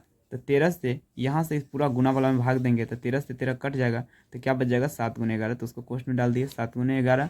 इसके बाद प्लस है तो प्लस, और 13 से 13 में हम भाग देंगे तो क्या बार में कटेगा 13 इकाई 13। तो यही हो गया। चलो तो फिर यहाँ पर 13 का 13 कर दिए, ये है गुना में और यहाँ पर जोड़ है। तो गुना और जोड़ में सबसे पहले किसका काम होता है, गुना का। तो पहले गुना कर लेते हैं, 11 सत्ते 77 प्लस 1, यहाँ पर फिर है 13। कोष्ठ का मतलब होता है गुना, कोष्ठ का मतलब गुना, 77 1 78, 13 गुने 78 आ गया। तो यहाँ पर हम देख रहे हैं कि जो संख्या दिया हुआ था उसका हमको गुणनखंड में 13 और 78 आया, और हर संख्या में एक तो गुना रहता ही है, एक तो गुना रहता है। तो यहाँ ही हम देख रहे हैं कि इसके 2 से अधिक गुणनखंड नहीं है, 13 भी है 78 भी है, फिर 1 भी है, फिर 78 को भी हम तोड़ सकते हैं। तो 39 गुना होता है कितना 78, तो फिर 39 गुना 2 लिख सकते हैं। तो इसके क्या हुआ, 2 से अधिक गुणनखंड आ रहा है कि नहीं, 13 है 78 है, फिर 2 आएगा 39 आएगा 1 आएगा। तो देख रहे हैं यहाँ से 2 से अधिक गुणनखंड है। तो वहीं यहाँ पे एक स्टेटमेंट लिख दिए हैं कि अतः इसके 2 से अधिक गुणनखंड है, 2 से अधिक गुणनखंड है, इसीलिए ये क्या है भाज्य संख्या है। कितना आसान था। क्या किए हैं 13 कॉमन लिए, उसके बाद सबको गुना करके जोड़ के लिख दिए, इस फॉर्म में आया। देख रहे हैं कि यहाँ 2 से अधिक गुणनखंड है, तो इसलिए इसके क्या है, यह क्या है अब है, यह एक भाज्य संख्या है। चलो इसी प्रकार इसको हम लोग अब सोल्व करते हैं। तो देखो यहाँ से लेकर यहाँ तक सब है गुना फॉर्म में, फिर यहाँ पर प्लस है, इधर 5 है, तो गुना वाला इधर एक तरफ, इधर अकेले है 5, इधर कुछ नहीं, तो ये भी एक तरफ गुने में है। तो हम क्या कॉमन लेंगे, तो प्लस की इधर क्या है और प्लस की इधर क्या है, जो मिल रहा है, तो 5 मिल रहा है। तो हम लोग यहाँ पर क्या कॉमन लेंगे 5 कॉमन लेंगे। कॉमन का मतलब अभी बताएं कि इससे इसमें भाग देना, तो 5 से इस पूरा संख्या में भाग देंगे गुना में, तो 5 से 5 कटेगा तो ये सब बच जाएगा। तो बचेगा कौन 7 गुने 6 गुने 4 गुने 3 गुने 2 गुने 1, अब प्लस, अब 5 से 5 में भाग देंगे तो क्या होगा 1। ठीक है, फिर यहाँ पर 5, यहाँ पर गुने, इस सब को गुना करना पड़ेगा। तो गुना कर लेते हैं, जिधर से आसान होगा पहले उधर से गुना कर लेते हैं। यहाँ से यहाँ पूरा गुना करना है, तो 2 तिहाई 6, ऐसे नहीं करते हैं, 4 तिहाई 12, 12 दूना 24, 24 छक, थोड़ा डिफिकल्ट हो रहा है तो पहले गुना इसको कर लेते हैं। तो यहाँ पर मल्टीप्लाई करने से अगर सभी में करते हैं तो हमको 1008 आता है, अब प्लस कितना 1 है। ठीक है, तो यहाँ पर इसमें हम पहले गुना वाला ही क्यों किए हैं, तो क्योंकि गुना और जोड़ रहता है सबसे पहले बोर्ड मार्क्स के अनुसार पहले गुना का काम करता है, इसलिए हम सब पहले गुना कर लिए, उसके बाद जोड़ 1 कर दिए। ठीक है, यहाँ 5 कोष्ठ का मतलब अभी बताया क्या होता है, गुना होता है। 1008 और 1 कितना हो जाएगा 1009। तो यहाँ भी देख रहे हैं कि इस संख्या के 2 से अधिक गुणनखंड नहीं है, एक तो गुणनखंड रहता ही है सबका। तो यहाँ पर 2 से अधिक आ गया कि नहीं, ये दोनों है ही, उसके बाद 1 ही है, तो भाज्य संख्या में क्या होता है, जिसके 2 से अधिक गुणनखंड हो, तो 2 से अधिक गुणनखंड हो गया, यानी कि जो एक और स्वयं के अलावा किसी और संख्या से विभाजित है। तो एक है जो संख्या वो विभाजित होगा, और अलावा भी 2 संख्या है, तो यहाँ भी तो ये कंडीशन किसको फॉलो करता है, भाज्य संख्या का। तो यहाँ भी वो स्टेटमेंट लिख देंगे, क्या लिखे हैं कि अतः इसके 2 से अधिक गुणनखंड है। 2 से अधिक गुणनखंड है कि नहीं, 3 यहाँ पर 3 3 है, अभी इसको भी तोड़ सकते हैं, ठीक है। 2 से अधिक गुणनखंड है, इसलिए ये क्या है, भाज्य संख्या है। तो कितना आसान था बनाना। चलो अब हम लोग लास्ट क्वेश्चन इस प्रश्नावली 1.2 का लास्ट क्वेश्चन देखते हैं, और इसके बाद मेरा ये चैप्टर समाप्त हो जाएगा। देखिए लास्ट क्वेश्चन कितना आसान है, इससे आसान तो कोई क्वेश्चन है ही नहीं। कह रहा है 7 नंबर क्वेश्चन है कि किसी खेल के मैदान, कोई खेल का मैदान है कि चारों ओर एक वृत्ताकार पथ है। जैसे एक ये खेल का मैदान है, इसके चारों ओर क्या है, एक वृत्ताकार पथ है, यानी कि सर्किल टाइप का है, ठीक है। इस मैदान का एक चक्कर लगाने में सोनिया को, एक लड़की नाम है जिसका नाम है सोनिया, ठीक है, 18 मिनट लगते हैं। इसको टाइम कितना लगता है, 18 मिनट लगते हैं, ठीक है। इसको टाइम कितना लगता है, 18 मिनट, ठीक। जबकि इसी मैदान का एक चक्कर लगाने में रवि को, देखो यहाँ पर नाम आया है रवि, और संयोग से मेरा भी नाम क्या है, रवि है। तो चलो कितना अच्छा लग रहा है कि ये मेरा नाम भी है और हम आज उसको पढ़ा भी रहे हैं, तो इससे अच्छा और क्या हो सकता है, ठीक है। तो रवि को 12 मिनट लगते हैं, कितना लगते हैं, 12 मिनट। चलो कितना अच्छा क्वेश्चन है, कम से कम हमको तो कम समय लग रहा है ना तो बहुत अच्छी बात है। सोनिया को लगता है 18 मिनट, हमको लगता है 12 मिनट, ठीक। मान लीजिए कि वे दोनों एक ही स्थान और एक ही समय पर चलना प्रारंभ करके, मान लीजिए कि दोनों एक ही स्थान, क्या बोला है, दोनों एक ही स्थान और एक ही समय, मतलब यहाँ से सोनिया भी और यहाँ से मैं भी, यानी कि रवि भी, दोनों यहाँ से क्या करना है, चलना प्रारंभ करते हैं। दोनों यहाँ से चलना प्रारंभ करते हैं और एक ही दिशा में चलते हैं, मतलब हम अगर इस दिशा में जा रहे हैं तो ये भी इसी दिशा में चल रहे हैं, न कि इधर से। दोनों एक ही दिशा में चलना प्रारंभ करके एक ही दिशा में चलते हैं, तो कितने समय बाद वे पुनः स्थान पर मिलते हैं। यहाँ पर एक बहुत बड़ा हमको हिंट्स दे दिया है, क्या दे दिया है, पुनः प्रारंभिक स्थान पर मिलेंगे। चलो इस क्वेश्चन को हम लोग समझाते हैं। कह रहा है कि एक वृत्ताकार पथ है जिसके चारों, मतलब एक खेल का मैदान है जिसके चारों ओर क्या है, वृत्ताकार पथ है, ठीक है। उसमें दो एक लड़की है, एक लड़का है। एक सोनिया नाम की लड़की है जिसको एक पूरा चक्कर लगाने में 18 मिनट लगता है, एक रवि है जिसको एक चक्कर पूरा लगाने में क्या है, 12 मिनट लगता है। तो इस क्वेश्चन में कह रहा है कि दोनों एक ही स्थान से और एक ही दिशा में चलना प्रारंभ करता है, तो आप बताइए कि कितने समय बाद वह पुनः प्रारंभिक स्थान पर मिलेंगे। देखो यहाँ पर कह रहा है कि यहाँ से चला तो सोनिया है 18 मिनट में पहुँचता है, तो 18 मिनट में एक बार यहाँ आया। रवि है जो एक जल्दी ही आ गया, यानी 12 मिनट में चला जाता है। लेकिन कह रहा है कि जब ऐसे चलते रहेगा चलते, कभी तो कभी एक ऐसा समय आएगा कि दोनों क्या होगा, एक समय पर मिलेगा, वह पुनः आरंभिक स्थान पर मिलेंगे। वही समय हमको क्या है, बताना है। देखो इसमें 2 टाइप के क्वेश्चन आता है। एक क्वेश्चन आता है कि वह पहली बार कब मिलेंगे, जैसे कि ये भी चला तो कभी ना कभी ऐसा हुआ कि पहली बार कहीं ना कहीं रास्ता में टकरा गया, तो पहली बार कब मिलेंगे। एक क्वेश्चन आता है पहली बार, ठीक है। और यहाँ पर क्वेश्चन आया एक पुनः प्रारंभिक स्थान। समझा, बहुत अच्छा क्वेश्चन है ये, प्रारंभिक स्थान। तो देखो जब हमको क्वेश्चन में कहता है कि पहली बार कब मिलना है, तो हम हमेशा HCF निकालते हैं। क्या निकालते हैं, HCF।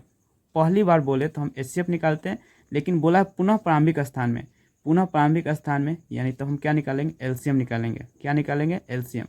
क्योंकि देखो ये यहाँ चलाया, पता चले कि ये यहाँ है और रवि यहाँ चला गया, यहीं है, तो ऐसा ऐसा कभी ना कभी होगा कि यहाँ पाएगा। तो LCM हम जानते हैं कि बड़ा नंबर होता है और LCM क्या होता है, छोटा नंबर होता है। तो पहली बार अगर मिलने की बात होगा तो जैसे ही दोनों चल रहा है, क्या पता यहीं पहली बार मिल जाता है। लेकिन LCM की बात है तो पुनः प्रारंभिक स्थान पर मिलने के लिए बड़ा निकालना होगा। तो इस पर हम एक ट्रिक हो गया कि पहली बार अगर बोला जाए तो HCF, और पुनः प्रारंभिक स्थान में बोले तो LCM निकालेंगे। तो इस कॉन्सेप्ट समझ गए। तो इस दोनों को हम लोग क्या निकालना है, LCM निकालना है। क्या निकालना है, LCM। पहली बार बोलता है तो HCF, और पुनः प्रारंभिक स्थान में बोला है तो क्या निकालेंगे, LCM। तो यहाँ पर हम निकालेंगे LCM कौन कौन संख्या का, तो वही 18 और 12 का, 18 और 12, ठीक है। तो इसको हम इस क्वेश्चन में देख रहे हैं सब अभाज्य गुणनखंड से बना रहा है, तो हम भी अभाज्य गुणनखंड से ही बनाएंगे। तो 18 को और 12 को हम LCM निकालेंगे। चलो 18 को सबसे पहले हम तोड़ लेते हैं। तो लास्ट में क्या है, जीरो सम संख्या 2 से लगेगा, 2 नमा 18। अब 2 से नहीं लगेगा 3 से, 3 तिहाई 9। 12 को तोड़ लो तो 2 छक 12, और 2 से लगाएंगे तो 2 तिहाई 6। 18 को क्या लिख सकते हैं, 2 गुने 3 गुने 3, और 12 को क्या लिख सकते हैं, 2 गुने 2 गुने 3। अब हमको LCM निकालना है। क्या निकालना है, LCM। LCM में क्या बोले हैं, कॉमन होगा उसको तो लिखेंगे ही, और जो बच गया सबको गुना के फॉर्म में लिखेंगे। सबसे पहले कॉमन खोजेंगे। 2 है तो इसमें भी 2 मिल रहा है, 3 है तो 3 1 मिल रहा है, 1 3 तो मिल रहा है। इसके बाद इस 3 इसमें है नहीं, 2 इसमें है नहीं, तो इसका आप सबसे पहले कॉमन लिखेंगे। तो कॉमन क्या आया, 2 और 3, तो 2 2 मिल गया तो एगो 2 निकाल लेंगे, 2 3 मिल गया तो एगो 3 निकाल गया। और उसके बाद ऊपर में क्या बच गया, जो बच गया उसको भी लिखेंगे। तो ऊपर में क्या बच गया 3 और नीचे में क्या बच गया 2, इस सब को गुना कर देंगे, वही एलसीएम होगा। तो 2 3 6 6 3 18, 18 दूना 36, तो मेरा क्या आ गया 36 मिनट। तो ये इसका मतलब क्या हुआ कि जब दोनों यह चलेंगे तो ऐसे करते करते हमको एक समय 36 मिनट हो जाएगा। तो 36 मिनट पर सोनिया भी यही प्रारंभिक स्थान पर रहेगी और रवि भी यहीं पर प्रारंभिक स्थान पर होगी। भले ही रवि का चक्कर ज़्यादा हो जाएगा, सोनी का चक्कर कम होगा, लेकिन पुनः प्रारंभिक स्थान पर वह क्या मिनट बाद मिलेगा, 36 मिनट बाद वह क्या होगा, वह मिलेंगे। ठीक है, तो इस प्रकार यह जो है प्रश्नावली 1.2 आपका पूरा एकदम थ्योरी के समाप्त, एकदम फुल कंसेप्ट के से आपको समाप्त हो गया। बेसिक यानी जीरो से हीरो, क्या बोल सकते हैं, 0 to हीरो। इस 1.2 को कह सकते हैं जीरो से हीरो। कितना बेसिक से उठाए और हीरो तक आपको पहुंचा दिए। चलिए, ये वीडियो आपको अच्छा लगा तो प्लीज़ इसको क्या कीजिएगा, लाइक कीजिएगा, कमेंट कीजिएगा और शेयर कीजिएगा। ठीक है, इस वीडियो में लगभग बहुत मेहनत भी लगा है और अच्छा कंसेप्ट भी है। आप लोग खुद जज कर सकते हैं कि इसमें हमको क्या क्या मिला इस वीडियो में। चलिए, यहाँ तक वीडियो देखने के लिए थैंक यू। चलिए, बेस्ट ऑफ लक।